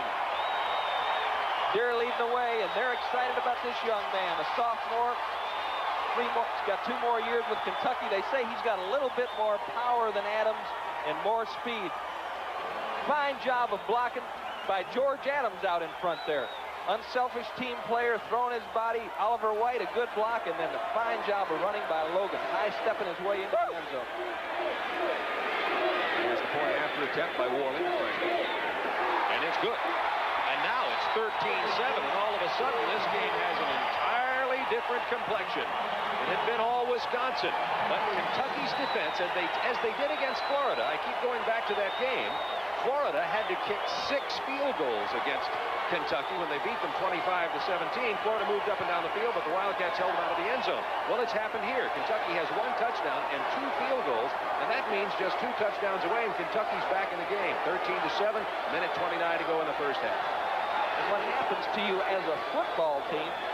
Up until now, you just wondered how bad the score was going to be, how bad Kentucky would get whipped. As a football team, you get lulled to sleep. You think we've got this under control, and all of a sudden, bang, a big play by Paul Calhoun, a couple of nice throws by Ransdell, and you're down there. It was interesting, Tim. You were talking about Kentucky needing that big play, and it seems as if the whole story of the season for Kentucky has gone that way. Somebody has come up with the big play to keep them in and to give them victories in a lot of the games. But now we're talking about a Wisconsin team here who on the way to this Hall of Fame Bowl has defeated Ohio State, Michigan State, Purdue, and tied Iowa. So we're talking about a team that's had a lot of pressure, and we'll just see how they respond to this. Now ahead 13-7. There's McFadden, number 20, and number 4 is Michael Jones. Both of them outstanding return men. During the last 5 games of the year, nobody kicked deep to Wisconsin. And I would think that would be a good idea. Keep it away from those 2 rascals. But here we go again. And it's Jones from the 5. Looking for the seam. Doesn't get it. 24, and down he goes with 1:23 to go in the first half. Tackle 27, Maurice Douglas on special teams. And there's a look from our Midgie cam of the Wisconsin sideline. That's Jim Hillis, the defensive coordinator in the middle. He's been with Dave McLean as a defensive coordinator for 13 years. And sticking his head in the huddle is our man Craig Sager down here. Craig, just listen to those instructions very carefully. First down, 10, Wisconsin from the 24-yard line now. It is Wisconsin 13, Kentucky 7. Jones to the left side, Toon to the right side. They hand it to Armentrout. He wiggles his way through the line for a first down. And more than a first down to the 46-yard line where he goes out of bounds. He was chased out by Maurice Douglas. A 22-yard run by Armentrout, and he now has 63 yards on the evening. Well, those boys up front really open it up this time, and Mark Harrison leading through the hole. Turk gets a good block on one side, Oswald on the other side, and here he goes. Maurice Douglas has been around the field tonight. Nice job of coverage, good tackle there on Joe Armentrout, the new dad. Armentrout averaged 4.5 yards per carry on the year, but he didn't carry all that much, primarily a blocking fullback. He's getting a lot of work tonight, though. First down, 10 from the 47, Wisconsin. Mike Howard, the sophomore quarterback. He hits McFadden. He is hard to bring down. McFadden is down inside Kentucky territory, short of the first down, though, at the 46-yard line. Clock down to 1:04. And you see Kentucky's coach, it looked like the offensive coordinator, calling timeout on the sideline. Bill Dudley on the sideline calling timeout. Unusual that the offensive coordinator is on the sideline. Most of them up in the press box. Most of them feel like they get a better view of the field from up in the press box. Bill Dudley feels like it's less confusing. He doesn't have to relay the play down to somebody on the field and then have them send it in. He eliminates one of those steps, and he feels like that's worked better for him. If he's got a question about coverage or fronts, he can always get it from upstairs. He wants to be able to, if things aren't going well, he wants to be able to look Mike Howard right in the eyes and settle him down. I got a kick out of him saying that. He said he wanted to look at Mike Howard right in the eyes to get his ideas. There's our halftime coming up for you. The Badgers band, they are a great marching band. Guarantee you. There's a good view of the eyes of Mike Howard. He's going to be a fine one. From Springfield, Illinois, and they call him the Springfield Rifle. He is a redshirt sophomore. Armentrout again. He is just running wild tonight. Down there at the 37-yard line, Jeff Smith, number 79, with the tackle. And normally it's Mark Harrison, who's the workhorse running back. Tonight it is Joe Armentrout. There's the time remaining in the first half. Wisconsin 13, Kentucky 7. They're going to move the chains, which stops the clock. It'll start again as soon as they set it. Armentrout again. Number 23, the first down. Running like a man celebrating the birth of his new kid. We keep saying that, but this is an unusual performance by Joe Armentrout. He is a dependable, steady running back, but not the kind to get this kind of work on a regular basis. That's right. He's raising his hand. Coach. I've been under a lot of stress, Coach. Give me a break here. Pinch hitter. And the clock down to 49 seconds as he went out of bounds on the far sideline, got the first down to the 25-yard line of Kentucky. They have moved this ball from the 24-yard line of Wisconsin. Wisconsin just driving after Kentucky scored the touchdown, and Wisconsin now in field goal range, if not touchdown range. Single setback, it's 31 Bonner. Howard, a lot of time to throw. Can't find anybody, and there he goes. Jones is wide open. Down he goes, about the 20-yard line. Clock down to 39, 38, and still counting now. Wisconsin does have one timeout remaining if they like to use it. Chip Garver, excuse me, Bob. Chip Garver is the defensive back coach for Kentucky, and I'm sure his heart had just stopped. They had blown the coverage. Michael Jones was alone in the end zone on that play. Second down 6, Howard. Dumps it right over the middle, incomplete. In and out of the hands of Mark Harrison. Should have caught the ball. It was a little high, but Harrison should have caught it. I'm sure he would agree. And it does stop the clock with 18 seconds. Brings up third down 6. Penalty flag is down as we look at it again. Trying to do here is let that Kentucky zone drop back out of there and just hit this little circle under and give Harrison a chance to knife it upfield. Got to catch the ball first, though. Officials with their committee meeting down there tonight had a lot of penalty markers.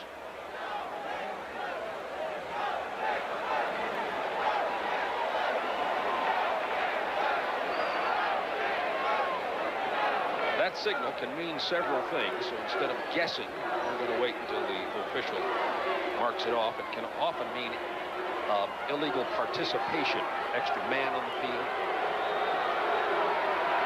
We'll let Tom Hammer, tonight's official, make the announcement to you. Illegal participation, 12 men on the field against the defense. First down. That's what I like about working with a professional like you. You know all those little things. And that can happen. You understand now, Kentucky, -4 defenders, is substituting in a fashion that they never have before. So a little confusion is not unlikely. And a big mistake. First and goal from the 10. Howard rolling a lot of time, throwing over the middle. It is complete at the 5. To Toon down at the 3, and the clock to 8 seconds. 7, 6, 5. It stops at 6. It stops at 6 seconds. So now what do? Take the 3 points with the 6, or go ahead and try? They're going to go for the 3. The field goal team coming on. Let's watch 87 Al Toon, all conference receiver. All the way across the field, being dogged by a Kentucky defender. What concentration on the football. Most receivers would have their heads swiveling in a circle about that time, looking for defensive backs, because you know you're going to get cracked. But he stayed right in there with it, caught the ball in his hands instead of letting the ball come into his body. This has been a 73-yard drive thus far by Wisconsin in less than 2 minutes. They have moved the ball very effectively on this drive after Kentucky scored their touchdown following the Calhoun interception and the Mark Logan touchdown run of 9 yards. And there is Todd Gregory. He is the freshman kicker from Green Bay, Wisconsin. Speaking of Green Bay, we saw on the sideline sitting with the Wisconsin folks Bart Starr, who of course went to Alabama, has business interest here in Birmingham, and is at the ball game tonight, but he's sitting down there with some Wisconsin friends. And there's Bart. Oh, what a director. Tom Smith, our director, has him spotted already. Tom, what can I say? I'll buy you a candy bar after the game. Good job. There's Bart Starr. What a great gentleman he is. It's a severe angle from the left hash mark in that close, as you can see.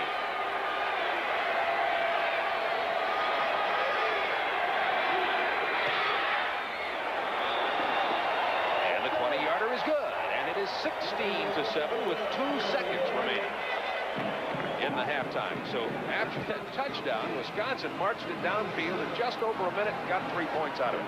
But they will kick off to Kentucky. It's not only that they're efficient, but they're a lot of fun to be around. So let's see what Kentucky can do in 2 seconds. Of course, the clock will stop. The clock will start when the ball is touched by the Kentucky players. 2 seconds to attempt a run back. Logan and Adams are back there. Here comes Adams. He's going to throw it back. And this is Oliver White, the tight end. He needs a block. They don't give it to him, but he gets past him anyway. White out to the 43-yard line. He needed one block and just couldn't get it. Oliver White goes down, tripped up by 17 Troy Spencer. A little Kentucky trickery to end the first half. Wisconsin leading the game 16-7, and we'll be back with halftime festivities right after this. Turners, Logan, and Adams back there for Kentucky. One of the coaches for Wisconsin got off the airplane when they landed, had on a flowered shirt and short pants and said, "Show me the beach." That had to be around the crowd. Here comes Logan. He needs one block. He's got the great speed. Breaks the tackle and goes to the 46-yard line. Big play by Mark Logan for the University of Kentucky. The sophomore running back. 51 yards on the kickoff return, and these Kentucky Wildcats are in business. One thing that Jerry Claiborne has instilled in these Wildcats from their 0-10-1 year 3 years ago to now is the belief that they can win, and they will keep coming back off the mat. Expect to see that. They're never going to lay down. On the first down, George Adams, 33, hauled down hard by 60, Darrell Sims. That kickoff return, by the way, is the longest in Hall of Fame Bowl history. The longest had been Ray Hardy from Iowa State in 78 of 49 yards. That one was 51 yards. And that gives me time to thank David Carroll, our statistician in our booth, who has done such a wonderful job all year long handling the statistics for us, along with our spotter, Kim Anderson, who's busy tonight because there have been a lot of players in this ball game. These fellas helped Tim Foley and myself more than we can ever tell you. complete. Oh, what a hit. To the 28-yard line. 83 is Eric Pitts. What a courageous reception by that little 5'9" sophomore from Lima, Ohio. He's going to catch the ball. He's also going to catch some pain. Catch a Wisconsin helmet. Goes up.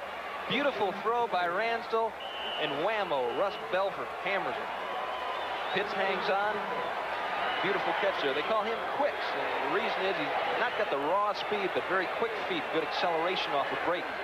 Our sideline cameraman, Wayne Barry, was almost on the field there. Good job, Wayne. Just stay off the field. First down 10 from the 27. Here's Ransdell. Plenty of time. Over the middle. It's complete to Adams.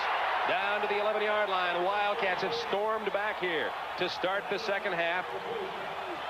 Watch George Adams. Adams is running a little option out of the backfield. The halfback. Raddatz right with him.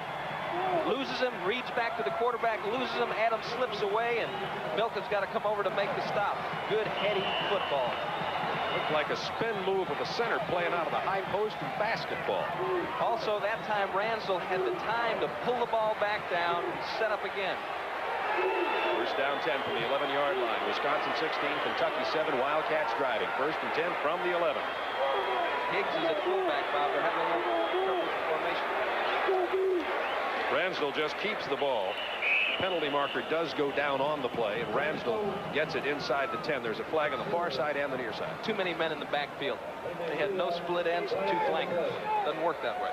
Too many men in the backfield was the problem with Kentucky when they threw the touchdown pass against Florida.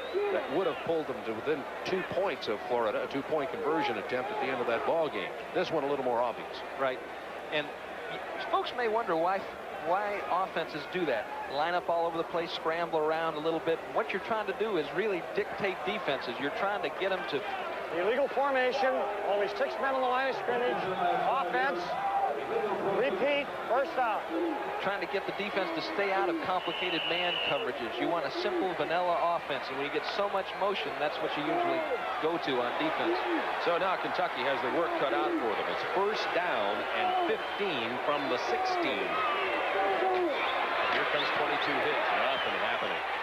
He is jammed up, but look at the strength he has. He drives to the 13-yard line. 250-pound Michael Boykins hit him first. Then 235-pound Craig Raddatz hit him again. This Wisconsin team is big and strong, but Higgs showed some drive there, too. Melka's always around the football, isn't he?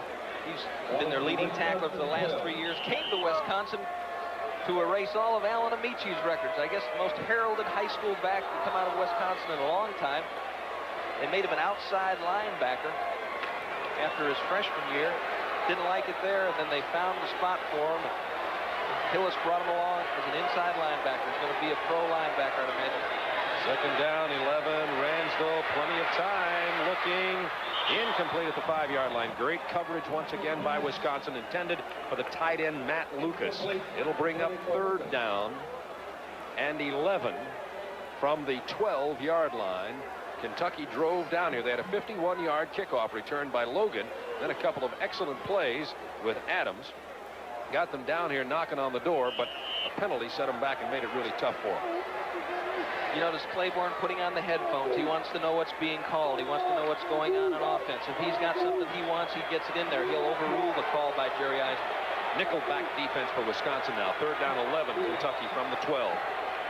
Phillips in motion. Ransdell. To Joe Phillips to the 5. It's going to be short, of course, of the first down. He had to get to the 1-yard line. Craig Raddatz with the tackle. So here's Kentucky with a fourth down and about 4 from the 5-yard line. And they're sending on the kicker. Excuse me, here's old Joker Joe in the middle. They say when they have to have it, they don't run that play much, but they'll get Joe Phillips in the middle of the field because he's got the good concentration on the ball, and he protects it, makes the catch. We saw him take a real shot a few weeks ago against Florida, but hung onto the football for an important grab. So Joe Worley, the freshman kicker, is in for a field goal attempt. He missed a 43-yarder earlier. This one's going to be about 21 yards. And it's good. And we have a 16-10 football game now. 22-yard field goal officially by Joe Worley. And the blue of Kentucky is coming out here. Young man, you're going to catch your death of pneumonia. 11:28 to go, third quarter. Kentucky is full to within 6. Wisconsin 16, Kentucky 10 with 11:28 to go third quarter. This is the 8th annual Hall of Fame Bowl from Birmingham, Alabama. Bob Neal along with Tim Foley. Hope you're enjoying the ball game. 7 plays, 41 yards, 3.5 minutes, and the 22-yard field goal by the freshman kicker Joe Worley. The special teams makes a big contribution. In the first half, they contributed to the problem that Kentucky was having. In the second half, they start out by helping. Here's this man, Mike Jones.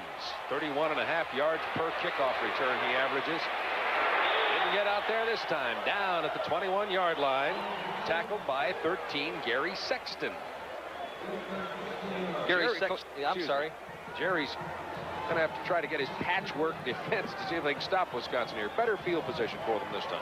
The one thing you can say about Jerry Claiborne, there's no question about it. If he's got a rule and you break it, no matter who you are, you've bought the consequences. If it's suspension, if it's running, no matter what it is, no matter who you are, you're going to pay the price. I think that's good. And that happened to 3 of the young men on the Kentucky team between the last regular game and the defensive team, the last regular game in this bowl game. It hurt Kentucky, no question about it. Armentrout continues to run well. He gets about 9 yards on that carry as number 23 out to the 31-yard line. And Armentrout has 95 yards on the night. Here's Al Toon. And look at this. A wide receiver working against a linebacker, Stacy Burrell. Al Toon gets him on the ground. Burrell hustles to get back into play, but that's the kind of team competitor that Al Toon is. A lot of wide receivers would just trot down the field and try to look inconspicuous and get out of the view of the camera. There's the quarterbacks. Sophomore Mike Howard. Hands it to Mark Harrison on a 3rd down short yardage, and he drives all the way out near the 40-yard line on the 2nd down 1. Gain of about 8 yards by Mark Harrison, the little tailback from Columbus, Ohio.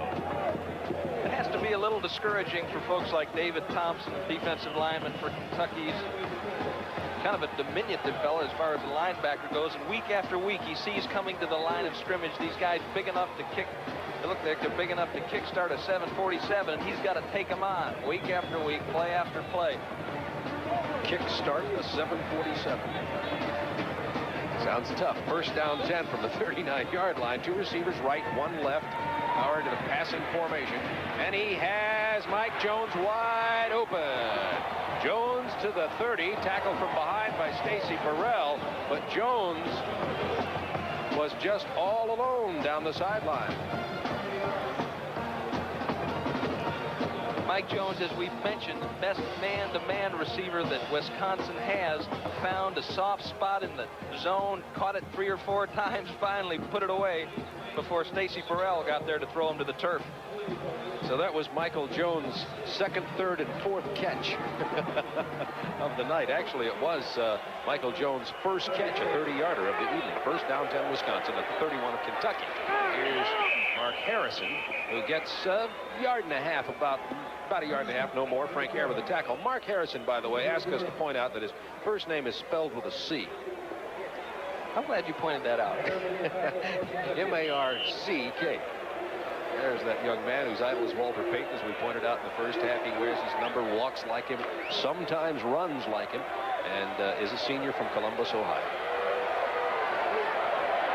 This will be 2nd down 9 from the 30-yard line. Wisconsin 16, Kentucky 10. Howard. Boy, he airs it out nicely. Overthrows Michael Jones. Really like the snap on the ball from Mike Howard. They call him the Springfield Rifle as he comes out of Springfield, Illinois, and he does have one of those pure tight spiral arms, whip arms. Bill Dudley was saying he's really farther along than Randy White was at the same time. Awfully disappointed in that throw. He had too much power behind that one because Jones had found an open area in that zone. That could have been a touchdown. Howard on the night has thrown for 133 yards, 12 out of 21, 1 touchdown, 1 interception. 3rd and 9 from the 30. Here's Mark Harrison. And he's brought down at the 23 by Cam Jacobs, a senior from Coral Gables, Florida. Cam's 4th tackle of the night. He's the leading team tackler for the Kentucky Wildcats, and that young man has professional football hopes. Boy, and we've seen him play well. He was a defensive end for 2 years at 220 pounds simply because they had no one else to line up there. Finally got him to a position that he should have been in all along, linebacker. They moved him from left linebacker to right linebacker. That guy's cord is always plugged into the energy socket. 40-yard field goal attempt by Todd Gregory is good, and Wisconsin has found themselves a fine young field goal kicker. His 4th of the night. Set a Wisconsin record for number of field goals in a season with 16 regular. He has 20 now. This is Turner Network Television. Hall of Fame inductees who were here tonight, inducted into the College Football Hall of Fame. They are great players, and we've spent some time with them while we've been in Birmingham. And I might add also that they are great gentlemen. They have their wives with them, and just wonderful folks. It's been a pleasure getting to know them. Adams with problems at the 2-yard line. Why didn't they make that ball round, Mama? Frustrating. Sometimes you anticipate a hop by that ball. It's hard to do since it's an oblong sphere, and it just bounced away from him. Now he's got a problem. He does the smart thing. A player with less experience might have tried to pick it up, scooped it back into the end zone. He got on the ball. At least they've got possession of the football. 1st and 10 from the Kentucky 2-yard line, and boy, does Wisconsin like to play defense down here. Adams to the 5. I might mention that George Adams, who has been a kickoff returner for Kentucky all year long, is not a pure kickoff returner. They put him back there because normally he does have very good hands, and he's a smart player. But I'm sure that Kentucky would rather not have him. And the fact is that they need Adams and Logan back there. Kentucky player down is 71, Brad Myers, a freshman. And Brad Myers is playing for Joe Prince, who is an outstanding guard that Kentucky had injured his knee. They start to get a little thin after that. Dermonte Dawson will probably come into the game at center, I would suppose, and they'll move Petroviak over to guard. We'll try to get a report on the status of the injury to that young man, the left guard for Kentucky. We'll also see who's in it. And it is Dermonte Dawson, as Tim pointed out. He's gone into center, and Petroviak has moved over. 2nd down, 7. Trying to run out of their own end zone. Out to the 6-yard line goes George Adams. Ken Petroviak, who's moved over now. The normal center is from Crafton, Wisconsin, by the way. And they call him the Apple. The Ken Petroviak, number 66, you see there at the right side of your screen. Petroviak is called the Apple because... I was waiting for that. I'll bet you know why. No, I really don't, and I was going to say, okay, Bob, why do they call him the Apple? Because he plays so smart and so consistently, they say he's like a computer. Oh. And he's still playing center, by the way. Dermonte Dawson is playing guard. Here's George Adams. He drives out there close to the 1st down as Kentucky just hammering it, running it on the ground against this very tough Wisconsin defensive line and doing a pretty good job. Let's look at it from out of the backfield. George Adams picking his way. He's got great vision as a running back, and that's important, the ability to sense and feel and find the hole. He was dragged to the ground by, looked like Bergold yanked him down. That's one of the bigger 1st downs of the night for Kentucky. It won't go down on the highlight reel, you can bet on that, but it was 1st down 10 from the Kentucky 2-yard line. They have it out to about the 13 now with a 1st down and getting a little bit of breathing space. Kentucky trailing by 9, 19 to 10, 7:35 to go, 3rd quarter. Here's Ransdell. Now he feels confident enough to throw. Screens left side, and down goes Mark Logan. Matter of fact, if the ball had been slower getting there, it would have been goal lines and headlines for number 3, Ken Stills, the left side cornerback. By the way, we've been talking about 29 Richard Johnson. Number 29 you see in your picture right now. Ken Stills is an excellent football player also. He's a junior college transfer. He came in with a couple of bad habits. Looked back in at the quarterback a little bit too much. Was used to playing more man-to-man than the zone that Wisconsin plays, but really has worked himself into some good habits and has become a real prospect as a defensive back. 2nd down, 13. Phillips in motion. Ransdell under pressure. Safety. Scott Bergold, 6'7", 260 pounds, from Waukesha, Wisconsin.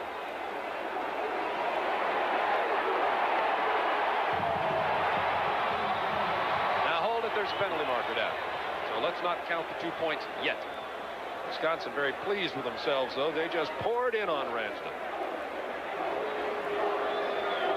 as we mentioned, Burgle has really come along this year, really developed as a football player. 4 sacks coming into this game, 9 tackles for loss. Bet he used to go skiing up there on Rib Mountain in Wausau. And it's nullified by a face mask call as you see the signal from Tom Thammert, the official. Let's watch it again. You see Rick Kraft working upfield against Vernon Johnson, number 76. And there comes Burgold. We didn't really show the face mask. They called non-flagrant, only a 5-yard penalty. 2nd down 8 now. Ransdell under pressure again, tries to throw it out to the safety valve on the left side.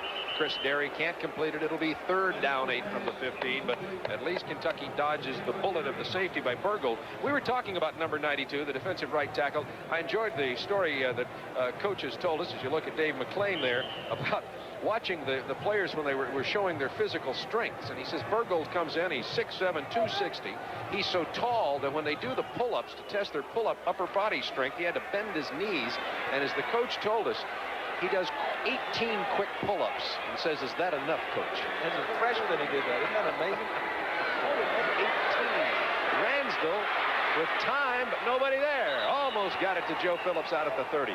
Under pressure, and Ransdell starting to get hammered here. He's getting good pressure on every play. He gets a little time, gets out of the pocket, but then he can't seem to find the receiver, and by then here comes Burgold and Sims. You see the coverage. Well, that's Kentucky's best against Wisconsin's best. And look at Joker Phillips continue to work. This is a real problem for a defensive back. You cover the first 2 moves, but then if you have a receiver like Phillips that continues to move and work back toward the quarterback, it provides some real problems for you. That time Ransdell overthrew it a little bit.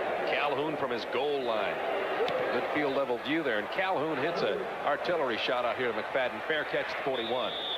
That's where it'll be Wisconsin football, leading 19-10, 6:17 to go, 3rd quarter, from Legion Field in Birmingham, Alabama. Temperature about 55 degrees. The light rain has stopped. A pleasant night for football.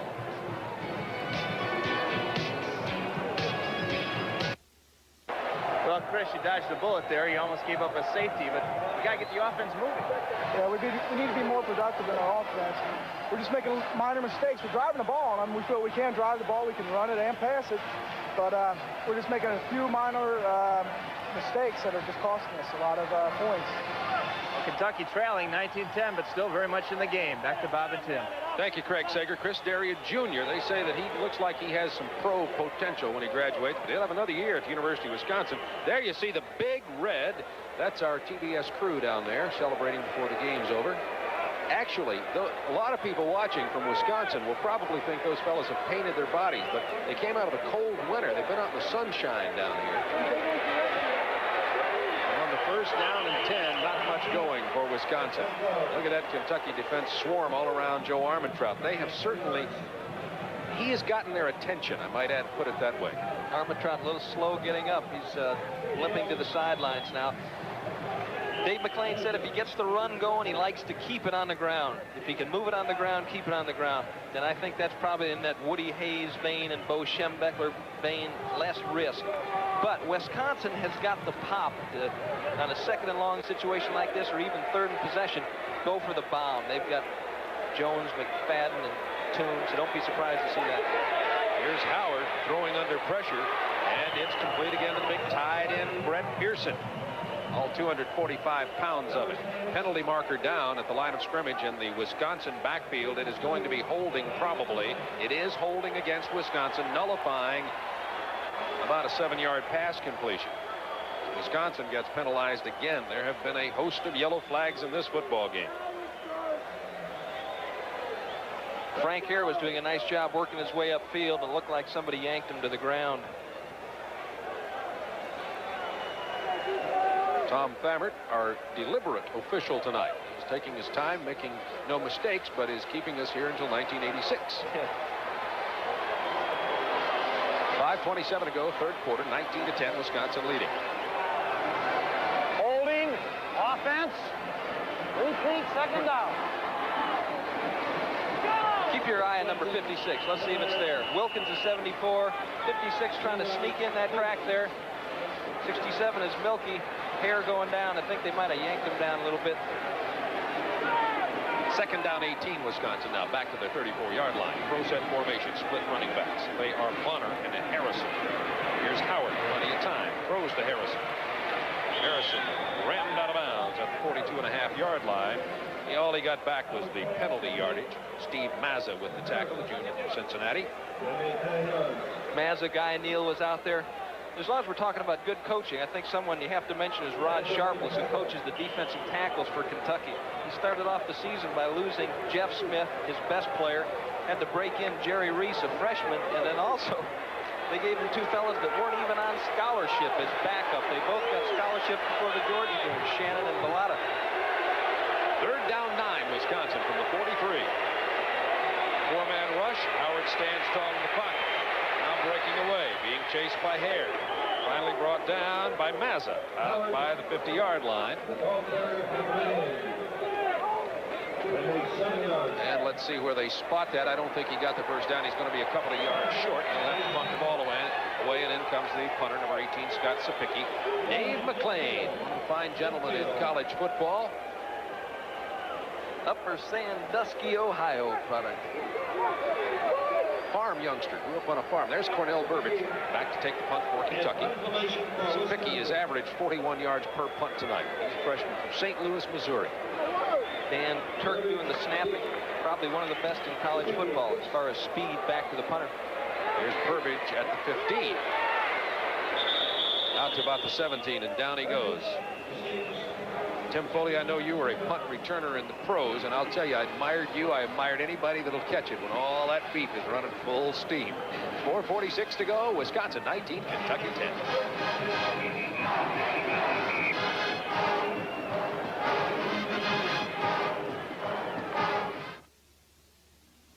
No doubt to pro football. Many people think he will be a first-round draft choice, pride of Harvey, Illinois.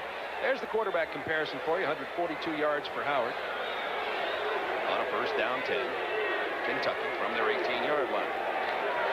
Ransom completes the pass out to the 23-yard line to 83, Eric Pitts.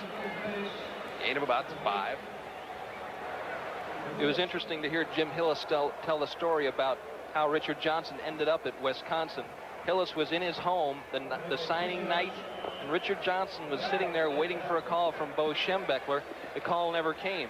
Hillis told Johnson that he needed a geometry course in order to attend Wisconsin. When Hillis got back to him in the summer, Richard Johnson had taken a correspondence course in geometry, qualified to play at Wisconsin, and everybody was happy about it. And is about to get his degree and got an A in the course, as you recall, Tim. That's what amazed me. As they run it out to the 30-yard line with number 25, Mark Logan. So Richard Johnson has not only been playing football, as everybody knows, big-time college football is a full-time job when you're attending school. And I've always admired any youngster who can get a degree in 4 years and play football. All should be getting the degree, but the 4 years is really tough. It involves a lot of summer school and a whole lot of a very little downtime, I guess would be the way to say it, Tim. In all the what you could call star quality players on Wisconsin kind of reflect the attitudes of Dave McClain. Good work ethic. None of them have a big ego. None of them want to be treated any differently. They just get in there and do it. Ransdell throwing under pressure, and it's complete to the 39-yard line. Short of the first down, Joe Phillips with the catch, Ken Stills with the tackle. Stills, that other cornerback, number 3, who's the very good one. And Joe Phillips is having himself a good night. That's his 6th catch. Watch Bill Ransdell here. Darrell Sims is right in his face and smacks him to the turf. Joe Phillips coming down, makes the grab before Stills throws him down there. Stills from Oceanside, California. And there's Phillips from Franklin, Kentucky. He's a passer, too. Remember that pass he threw to George Adams in the Florida game? Says one of his favorite things as a receiver is to block downfield. That one surprised me. 2nd down 1 from the 39. Timeout called by Ransdell. He knows this is a critical position. He, I'm sure, doesn't relish using one of his 3 timeouts. But let's go down on the sideline now to Craig Sager. Started right in front of me. I'm approaching him now. Joe, so far it's been one heck of a day for you. When did it all start? Well, in the beginning, when we started looking at their defense, they play a wide tackle 6. And as far as the game goes, and that opens up the running game. And this morning, I got a call at 5 in the morning. 2nd down 1, Kentucky, from their own 39-yard line. Ransdell's going to throw on the 2nd down 1. And he throws it over the outstretched arms of George Adams. all that time out, and we get a quick out pass to George Adams. I was expecting something else there, Tim. But you never know. I think that was more or less an outlet. Maybe they had something going on downfield. I really didn't see anything developing. And sometimes the discussion there, Bob, is should we go for it or should we just maintain possession of the football? And I think given the strength of Wisconsin's offense, they want to keep the ball as long as they can. So it's 3rd down and 1, full house backfield. And they give to Higgs, who breaks the tackle and gets the first down. Individual effort by the freshman Mark Higgs, driven out of bounds on the far side. They had him pinned up, but a lot of teams have had him pinned up. Vanderbilt had him pinned up in the backfield, and he ran 84 yards for a touchdown to win that game. Watch number 60, Darrell Sims, break through, beats the block. I don't know if somebody missed him or he beat the block. Wasn't able to bring Higgs down, and Higgs fights his way. Small as he is, fights his way for the first down. Russ Belford got all he wanted of little 5'7" Mark Higgs there as he turned the corner. Higgs also one of these very strong but short running backs. You can't call him little. He's only short. He's very similar to Mark Harrison that way. Very good bench press athlete also. First down 10, Kentucky now from the 44. Ransdell scrambling for some time to throw, still has pressure. Now just tucks it in and drives out to the 48-yard line. Gain of about 4. Averick Walker with the tackle. Did you see 95 Jordan storming after Ransdell? Jordan has great explosion. They slide him down sometime. He's an outside linebacker, Timmy Jordan. They slide him down sometimes into a 3-point stance and takes on a linebacker. Here, Ransdell's rolling to the wide side of the field. His receivers need to do a better job of working to find an open area, sliding back against the grain. If you're covered and running toward the sideline, pull up and create some distance between you and that defender. Here's Kentucky with their scramble before the snap. 2nd down 6 from the 48. Ransdell to Derry on the sideline. Out of bounds at the 34.5-yard line of Wisconsin. Craig Radix knocked him out of bounds. They wanted to go to George Adams. He wasn't there, so they got it to Chris Derry, and Chris Derry did an excellent job of getting the first down in 16 yards. We talk about George Adams' unselfishness. Here he just clears it out. He's got that linebacker running with him man for man. Looks like a mental breakdown as far as Wisconsin goes, and Derry takes it upfield. Still down on the sideline.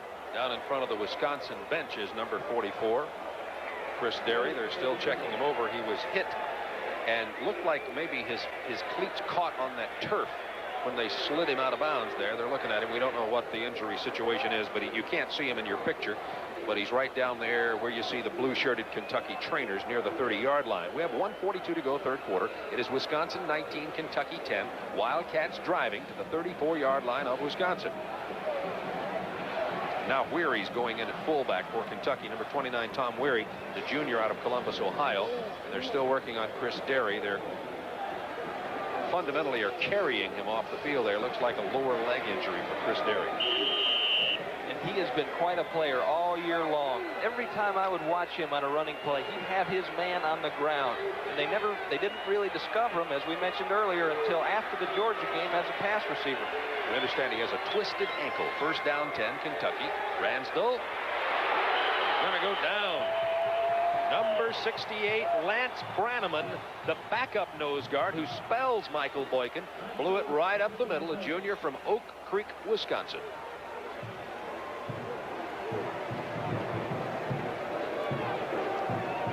Pitts downfield, working against Kenny Stills, I believe. Out of the picture, it's a zone defense. He's wide open. It's a 2-deep zone, but Ransdell doesn't have time to see him as Brannaman's in his face. Brannaman started the first 6 games and probably a little bit better pass rusher than Mike Boykins. Boykins a little bit better against the run as Chris Derry takes it off the field. 2nd down 17, Kentucky now after the sack of Ransdell from the 41-yard line of Wisconsin. Phillips goes in motion. Here's Ransdell. As a man open, wham, he goes down. Gain of only about 4, too, and he goes down at the 37-yard line. He threw the ball to Mark Wheeler, the tight end. Averick Walker was covering on the play. Penalty marker in the backfield. I think they're going to get Darrell Sims for roughing the passer. Number 60. Let's watch it again, Tim. Number 60, Sims. When you get up around that, it looks like he got a forearm in the head. Great hit by Averick Walker. Whenever you get up around the head, you run the risk of having that flag thrown. Darrell Sims certainly was not too late making contact, but the idea is stay away from the face. This, I think, will be penalty number 11 for Kentucky, and it takes them over 100 yards in penalty yardage. Matter of fact, around 115, 112, 115 yards.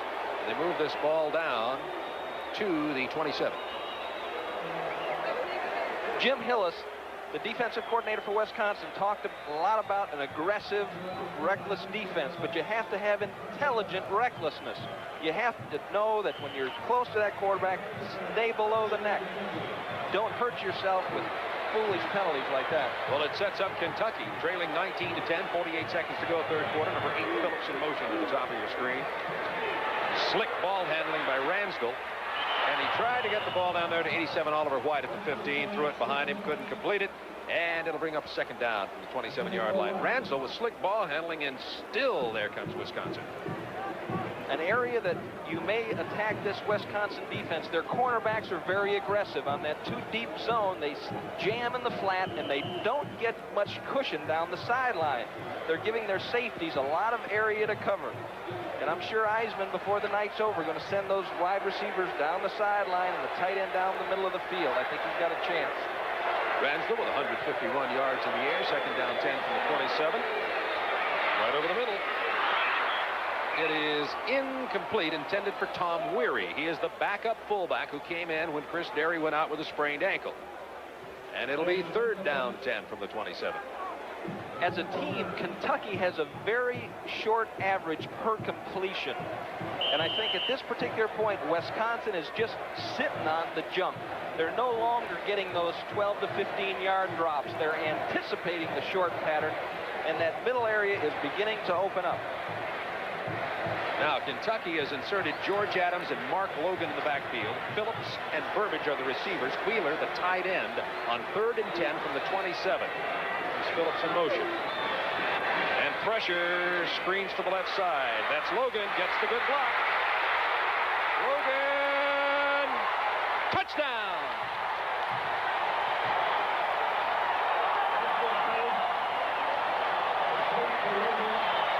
"27 yards, Mark Logan.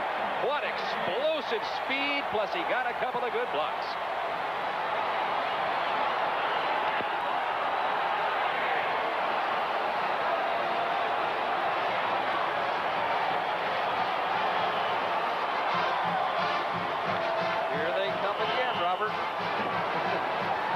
Kentucky do this all year long. They look outmatched, but by now, I think in their 12th game of the year, you have to say Kentucky's not outmatched. With their 8-3 record coming in here, they're facing up to an excellent Wisconsin team. 1916, going for the point after. Joe Worley, and he nails it. 1917, 26 seconds to go, third quarter. Now you're going to see number 51, Bob Shurtleff. The only senior in the offensive line, been a leader all year, is going to spring it. See him right there? Here he comes up. That was Richard Johnson. Really couldn't take him on there. But Shurtleff cleared him out. Belford tries to hustle. Might have been out of bounds there. Very close. Of course, if that ball broke the plane of the goal line while he was in the air on his way out of bounds, it is a touchdown. That's what the signal official was. And as you see, our official, Bill Ransdell, signaled it complete. And there he is, Mark Logan. You're looking at the Kentucky backfield of 1985 when you look at Mark Logan and Mark Higgs, and what tremendous running backs they will be. And of course, Coach Jerry Claiborne said he wants to use both of them in the backfield at the same time some next year. Exactly. And again, you can credit the wide receivers and George Adams for clearing that out for Logan. If they're concerned about those folks as wide receivers. There's Shurtleff. There's Petrowiak throwing. Number 57, Dermani Dawson got a block downfield. Belford just can't get there in time. Mark Logan, a sophomore from Lexington, Kentucky. No, it's 1917. Got ourselves a whale of a ball game in the Hall of Fame Bowl. Birmingham, the 8th annual, and here comes Wisconsin out of the end zone. The 23-yard line comes Michael Jones. driven back, but they'll probably give him forward progress to the 23-yard line. So now it's up to Wisconsin. Once again, these Wisconsin Badgers have faced tough football teams all year long, have played hot coming into this game, and Kentucky has fought back, but Wisconsin's got that high-powered offense. We've got Howard and Toon and Pearson and McFadden and Jones and Harrison, and tonight, Joe Armentrout. Joe is toting the bread tonight, isn't he? Armentrout's off the side. Matter of fact, he limped off. We'll check to see if Armentrout had been shaken up at all. Single setbacks, Mark Harrison. Here comes Harrison. Boyd's attacking in the backfield. Down he goes. Number 74, Tom Wilkins, who's the third guard for Kentucky, who comes in to spell Thompson or Hare, makes the stop. I don't know if we can get a picture of the offensive line coach, Ron McBride. He's on the sideline with a Chicago Cubs hat on. He said after Minnesota, things were going so bad, they needed a little good luck. Put on a Cubs hat. That's the end of the third quarter. This is Turner Network Television.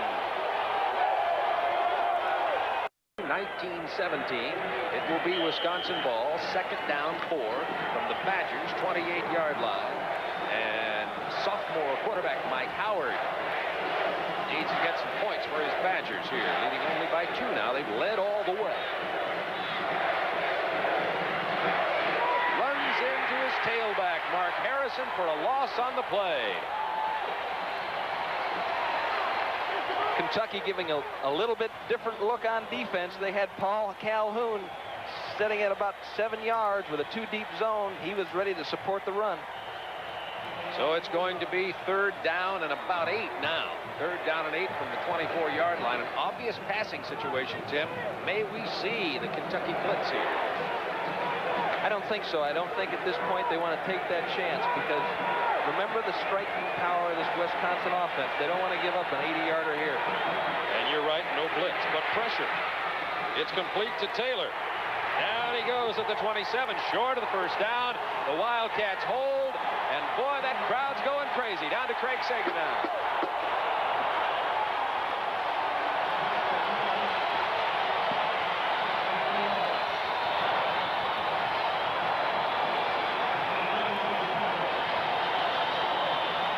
So Craig Sager's caught up in the excitement of the crowd down there, cheering on the side.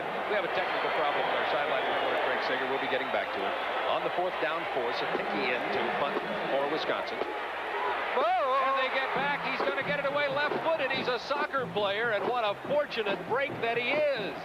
Sapicki, a St. Louis soccer player, freshman, was under tremendous pressure from number 24, Gordon Jackson of Kentucky, but he left-foots it, and the ball is rolling to the 22-yard line. Oh, my, what a great job by that young man. A 50-yard left-footed punt on the run under pressure, and we'll be right back.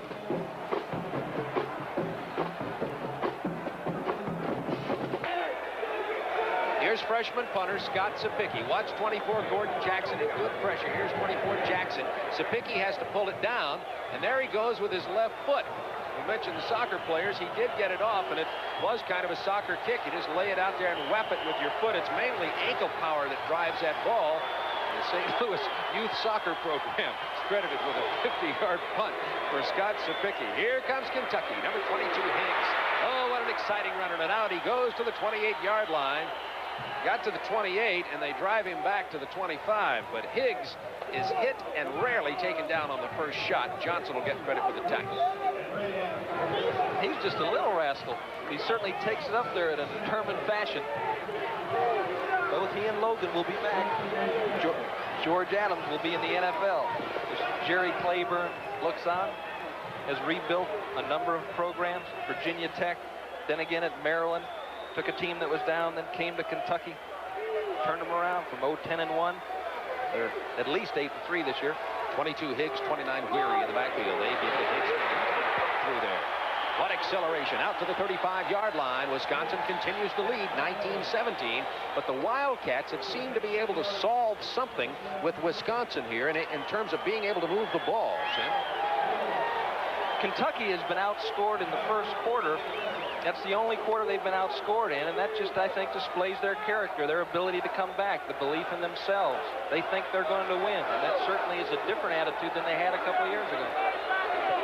First down 10 from the 35-yard line. Slot left formation. Here they go with Higgs again. And Higgs rolls it out to the 43-yard line. Craig Radix with the tackle. And let's watch the blocking here. The support that Higgs is getting. Petroliak pulling in the hole. It's a nice block on Melka there. And Melka's a tough dude to clear out of the way. Radix comes over and makes the stop. And there's Higgs, number 22, a freshman from Owensboro. And Higgs now has 34 yards on the night. And they're going to give it to him again. Run him right, run him left. And he gets the first down. Out to the 47-yard line. Jim Melka with the tackle this time. Clock down to 11:37 in the game. Wisconsin 19, Kentucky 17. And the Wildcat fans, it's been almost 2 games. All Wisconsin in the first half and mostly Kentucky here in the second half. Something similar to this happened to Wisconsin versus Iowa. I think they scored 10 quick points in that game, and then Iowa rolled back. Once again, this time they give to the other tailback, George Adams. That's what happens when you have a man like Higgs who can come in there and spell your all-SEC running back, George Adams. They take 22 out, bring in 33, and that offensive line opens the same kind of hole for this man. I know Farrell Sheridan and Jay Callum, the offensive line coaches, have to be proud of their boys right there. You see number 67.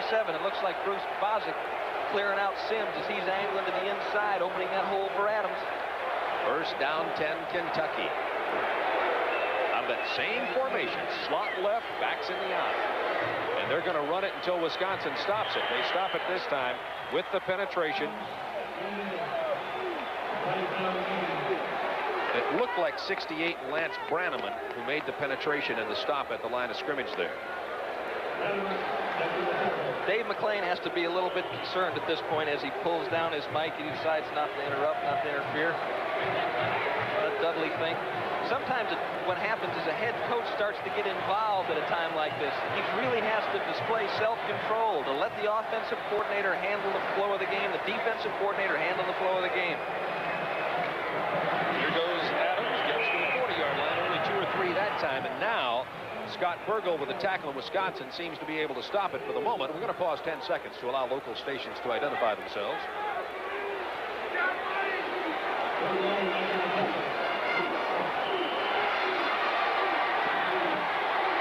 What happens sometimes is a head coach gets nervous. He starts asking the defensive coordinator what you have called. Then the defensive coordinator, instead of thinking about what he's going to call next or thinking about how he's working his program, he has to start justifying his calls to the head coach. It's just distracting. Third down 8 from the, actually closer to third down 9 from the 41. Play fake. They throw to Adams. Adams to the 34-yard line. He needs to go to the 32 for the first down. So it is short of the first down.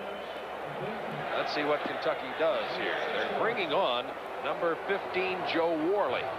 The ball at the 35. It'll be a 52-yard field goal attempt by Worley. He has kicked 50-yarders. That's his long of the year. Watch Richard Johnson on the left of your screen, the cornerback. He's reading inside. He's in the short zone. He sees the ball in the air, and here he comes. Look at that pop, explosion, back up to get into the game, get into the physical part of the game. That's what you like to see if you're a pro scout or pro coach looking for somebody that can help you.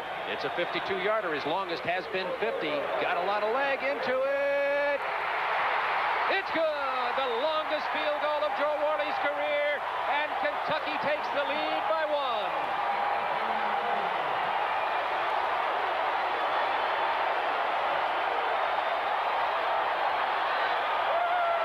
8:55 to go in this ball game. Kentucky leads for the first time, 20-19. This is Turner Network Television. This is the longest field goal in Joe Worley's freshman career, young career, the longest in Hall of Fame Bowl history, 52 yards.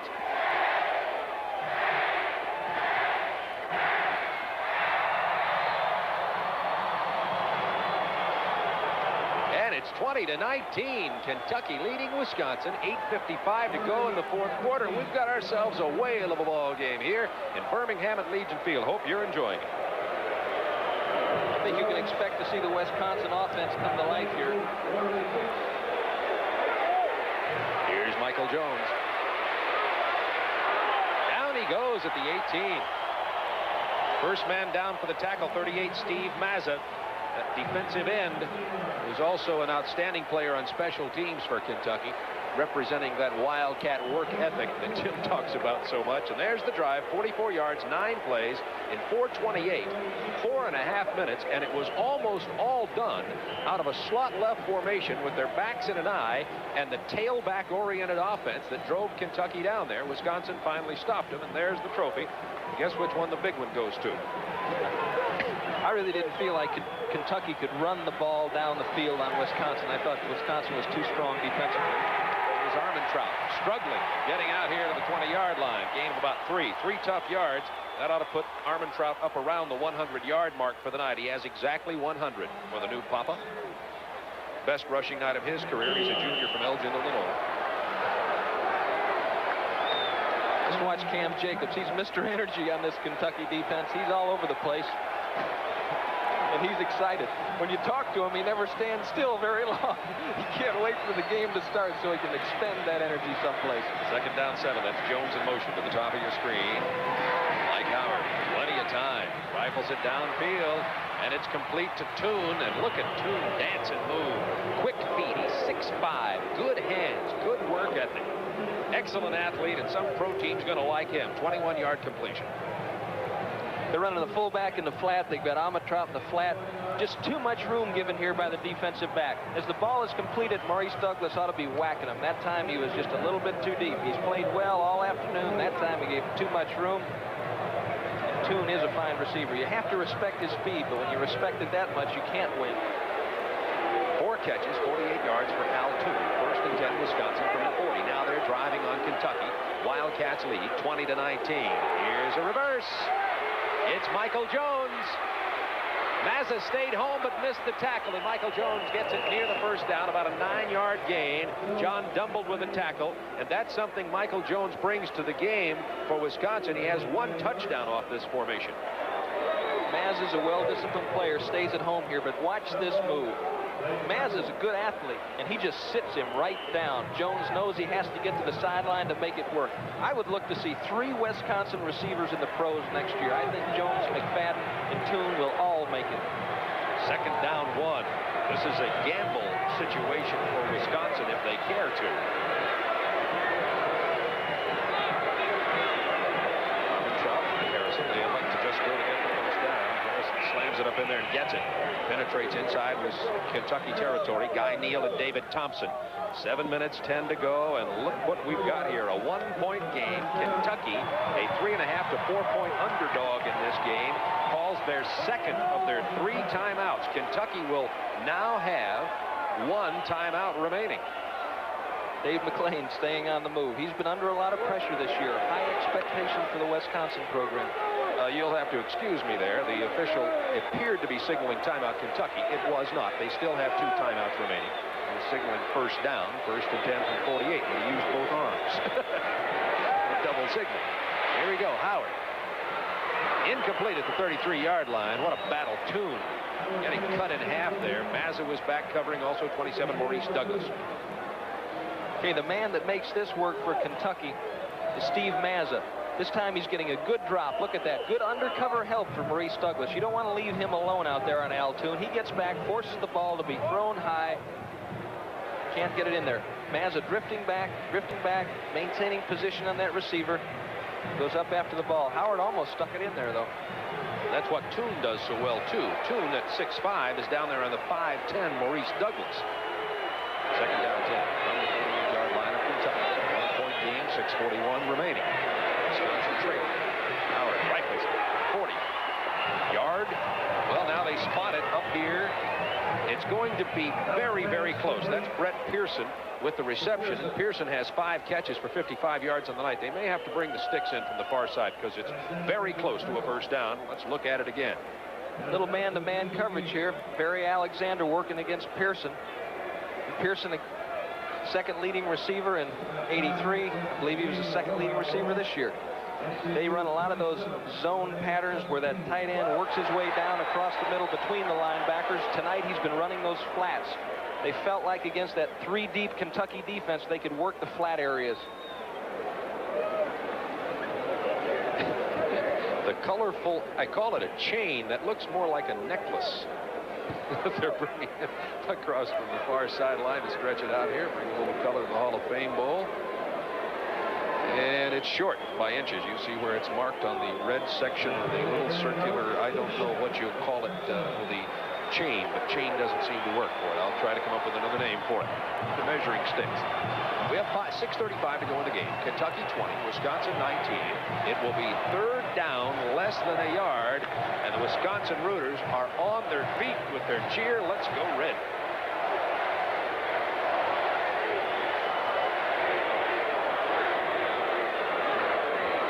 Staying with a regular formation, they brought Dave Arneson in the game at tight end. Sometimes in this particular situation, you see 2 tight ends, and you put your strongest wide receiver out to the wide side of the field, make somebody cover him, either knock it up inside the middle, take it weak side, or try to hit it over the top with 3rd and inches. Critical play both ways. Double tight ends, as Tim pointed out. Backs in the eye, Armentrout and Harrison.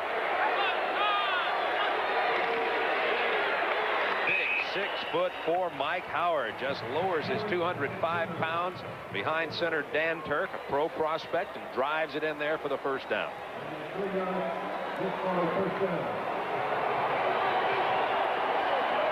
6:29 to go. Kentucky leading by 1, 20-19, and now here at the 37, you start getting into field goal range for freshman Todd Gregory, who already has established a Hall of Fame bowl record for most field goals in a game, 4 so far this evening.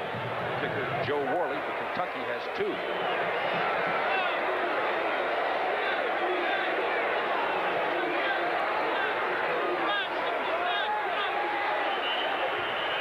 And the 25-second clock elapsed,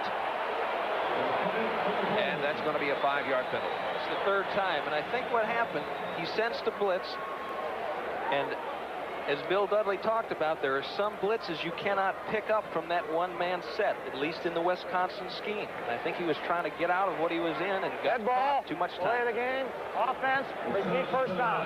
12 penalties for Wisconsin for 118 yards. That'll give you an idea for perspective. Wisconsin's passed for 176, so it's been devastating. Kentucky has to move a lot on defense. They're not big enough to just stand in there and go toe-to-toe. They've got to disguise. They've got to move around. They've got to hit and work. 1st and 15 from near the 42-yard line. Here's Howard under some pressure, looking and throwing, and complete at the 35-yard line. And oh my, what a hit. Joe Armentrout caught the ball, however. Whew. Gain of about 6 tough yards for Joe Armentrout. Gets cut in 2. Little misdirection play action. You see Armentrout sneaking out through the middle of the line. They're looking for Toon, who ran an O-cut down on the sideline. You can see him there. Dumps it off to Armentrout. He draws a crowd. 2nd down 9 from the 35 now. They send McFadden and Toon to the left side. Mike Jones to the right side. No tight end in there. They hand the ball to Armentrout, who runs it up the middle. Darts and dashes his way to the 31-yard line, where Guy Neal, number 88, makes the stop for the Wildcats. Clock down to 4:57 and continues to count. Wisconsin has 3 timeouts remaining. Kentucky has 2. The score is Wildcats 20, Badgers 19. We'll see Jerry Claiborne, Kodak District 2 Coach of the Year this year. That means he's in the competition for the Kodak Coach of the Year. There it is. We've got a beautiful ball game on our hand. About 50,000 people here at Legion Field tonight. By the way, while we have just a moment, our special thanks to some folks from Wisconsin, Chancellor Irving Shane, Athletic Director Elroy Hirsch, Head Coach Dave McLean, and the assistants that Tim and I spent a lot of time with were just wonderful. We've mentioned them during the ball game. And the sports information directors, Jim Mott and Bob Lou from Wisconsin. He's done a wonderful job helping us out with this telecast. 3rd down 4. Big play, Wisconsin. Howard under pressure. Has time to throw. It is complete to the 12-yard line to Mike Jones. 1st down. Calhoun covering on the play. And here come the Badgers, an 18-yard completion. Mike Jones does an excellent job of maintaining his composure. A little play fake blitz by Kentucky. Jacobs blitzed up the middle. He bought himself some extra time, just slipped his way out. Calhoun makes the stop, but that was just simply a matter of too much time to throw the football. And a great job by Mike Jones of working away in the scramble situation. It's a handoff to 31, Brian Bonner, and Bonner spins down after a gain of a yard or so. I think they'll give him a yard or so forward progress. Steve Mazza will get credit for the tackle, and we're down to 3:54 and counting. Kentucky 20, Wisconsin 19. Wisconsin definitely in field goal range. Wisconsin led all the way, but the Wildcats stormed back here in the second half to take the lead on the longest field goal of the career of young freshman Joe Worley, a 52-yarder. Dave McClain looking on as his Badgers, who have been undefeated in their final 5 games of the Big Ten season, are playing for pride against the SEC. Howard. It is ruled complete at the 9-yard line, but a gain of only about 4. Brian Bonner with the reception. It will be 3rd down now. This is tough territory. 3rd and 7 from the 9. We talked about inside the 20, trying to work this short area to the outside. You see they're trying to stretch the defense. They've got, you can see the feet of the split end back behind Bonner, who makes the catch. You think Jerry Claiborne is playing this bowl game for fun, folks? He is into it. So is his team. 3rd and 7 from the 9, Wisconsin. Howard, pressure. Down he goes at the 9. Kentucky just came firing up the middle. Howard tried to buy some time, had receivers in the end zone, Toon and Jones, but couldn't get it to him. Another fine job of coverage by Gordon Jackson, Maurice Douglas, and Paul Calhoun in man-to-man coverage here. Mike Howard is flushed out of the pocket. Kentucky swarms it. So here comes the field goal. If successful, will give Wisconsin the lead with 2:19, 2:18, and time running down. Their kicker is Todd Gregory. He has 4 on the night, a 25-yard attempt. Cobbs at a hold. It's a fake. Cobbs is a backup quarterback. He's scrambling and looking under pressure.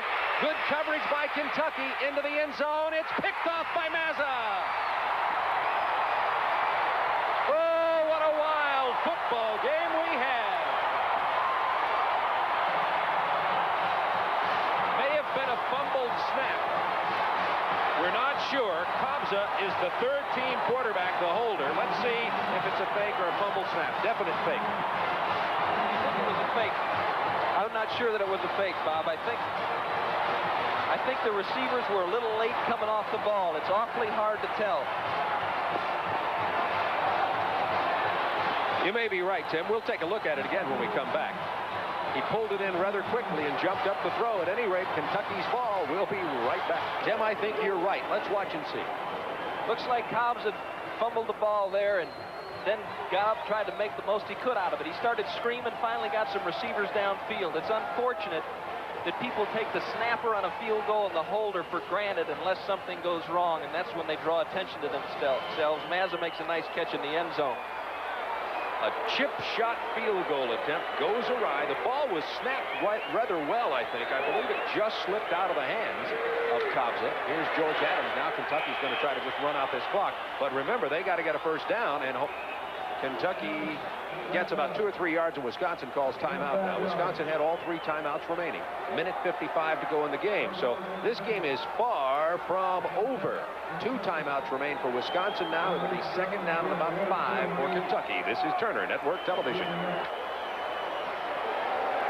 There's Dave McClain, disappointed head coach of Wisconsin. A minute 55 to go in the game. Kentucky 20, Wisconsin 19. It says it all on the look on Dave's face. It'll be 2nd down 5 Kentucky now from the 25. Both teams have 2 timeouts remaining. This is the formation Kentucky likes. They give it to that tailback George Adams. Hit in the backfield. And now let's go to Craig Sager's sideline. Well, the Kentucky defense on the sidelines waiting. Steve Mazza, what a great play. What happened? Oh, thank you. Well, they pulled a fake on us, and fortunately that, we were in the right place at the right time, and that's just the way it was. And, that's just, we had to come up with big plays. They've been driving the ball up and down the field. We've been missing tackles.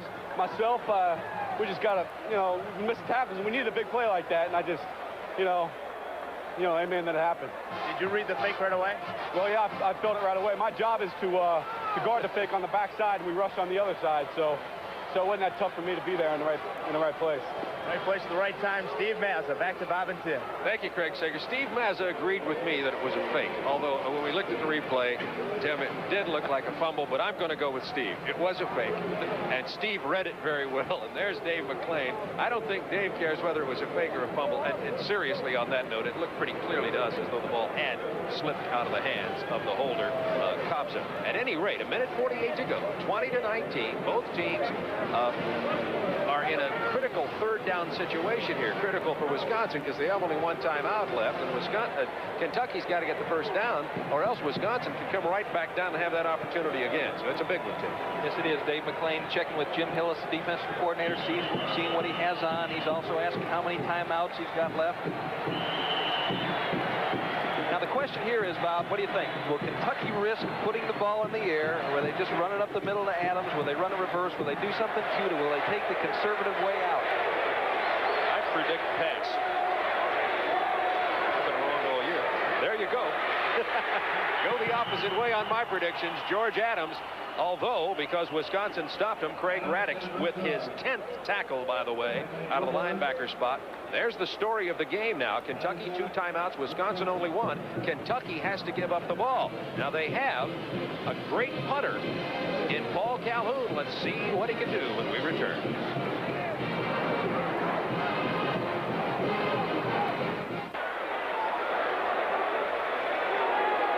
Here's Paul Calhoun, who will be punting from inside his 15-yard line. He'll be standing on about the 12. He's averaging only 37.5 yards a punt tonight, and there's that great punt returner. There's the great punt returner, and remember this, Richard Johnson has blocked 6 kicks this year. They work awfully hard on this, putting pressure. Don't you know that Paul Calhoun is thinking about getting it off in a hurry? There they come, and he got a wobbly punt. I think they got a piece of it, but it gets a Kentucky bounce. They got a piece of the ball. There's no penalty marker down. One of the players from Wisconsin is down. Excuse me, I don't see it on the field, but there is a penalty marker down. It looked like they got a piece of the ball, but apparently not. And if that's the case, it'll be first down. Now, let's hold on for a second. They have an opportunity to call roughing or running. If it's running into the punter, it'll be only 5 yards. It won't be a first down. If it is roughing, it'll be a first down. They're calling roughing. Calling roughing? They are calling roughing, which is a 15-yard penalty. It is an automatic first down and comes out to the 39-yard line. I don't know. I'm not a referee, but I wouldn't have called roughing. Roughing the kicker against the defense, automatic first down. 133 yards in penalties against Wisconsin tonight. Let's watch again and see. Now, he hits him. Watch this. The ball is gone. The ball is away. Now, I wouldn't call roughing there personally, and I'm going to tell you why. He was blocked into the punter. He was coming, and he probably wouldn't have hit him. He would have hit him anyway if he wasn't blocked. But still, his trajectory of his leap was changed. He was blocked into the punter. And knowing that, I think you can only give 5 yards, especially Paul Calhoun. You got to credit him with a great job of falling to the turf. Now Wisconsin with no timeouts remaining. 25-second clock continues to run with only 1:24 to go. So it's all Kentucky now if they don't turn the ball over. Well, I know that's painful for Dave McClain. Jerry Claiborne just keeping his fingers crossed. Minute 11, minute 10. It was in this ball game last year that Kentucky lost 20-16. They were attempting to complete a pass from Bill Ransdell, who came in the 4th quarter to bring Kentucky storming back with just about a minute and a half left and almost pulled it out over West Virginia. And there's the young man who's feeling pretty badly right now, the holder, Bob Kobza, who either bobbled, and we think he did bobble the hold, and as you can look there, you can tell he did, because had it been a fake, I doubt he'd been feeling like that. Well, I know that they move it back to the 30 after the 25-second clock ticks down. 43 seconds to go in this game, and Kentucky will simply have to do this 1 or 2 more times, and this game will end. SMU has defeated Notre Dame in the Aloha Bowl 27-20. And I know that the network's affiliates around the country that have carried this have been happy. I know the ABC affiliate in Miami, the president down there, Bill Ryan, is watching this game with a certain degree of interest. Terry Strzok, the defensive coordinator for Kentucky, just came in and tapped me on the arm and said, "Good job." I think he was talking about his team, and look at the look. on the face of Dave McClain. You saw the contrast. Claiborne with a smile, and Dave McClain very disturbed because he felt he could beat Kentucky in this game. One of the reasons obviously you come to win to a bowl game. That's the idea, but it should be a reward for the teams. Both these teams had a great time here, and they gave these folks a show. I know the Badger fans have to be proud of the effort put forth by the Wisconsin football team, and those Kentucky fans and players have a real love affair going, and I know they're excited right now. And there goes Jerry Claiborne. Get a little display of emotion from the very quiet coach. We'll be back with final comments from an exciting Hall of Fame Bowl.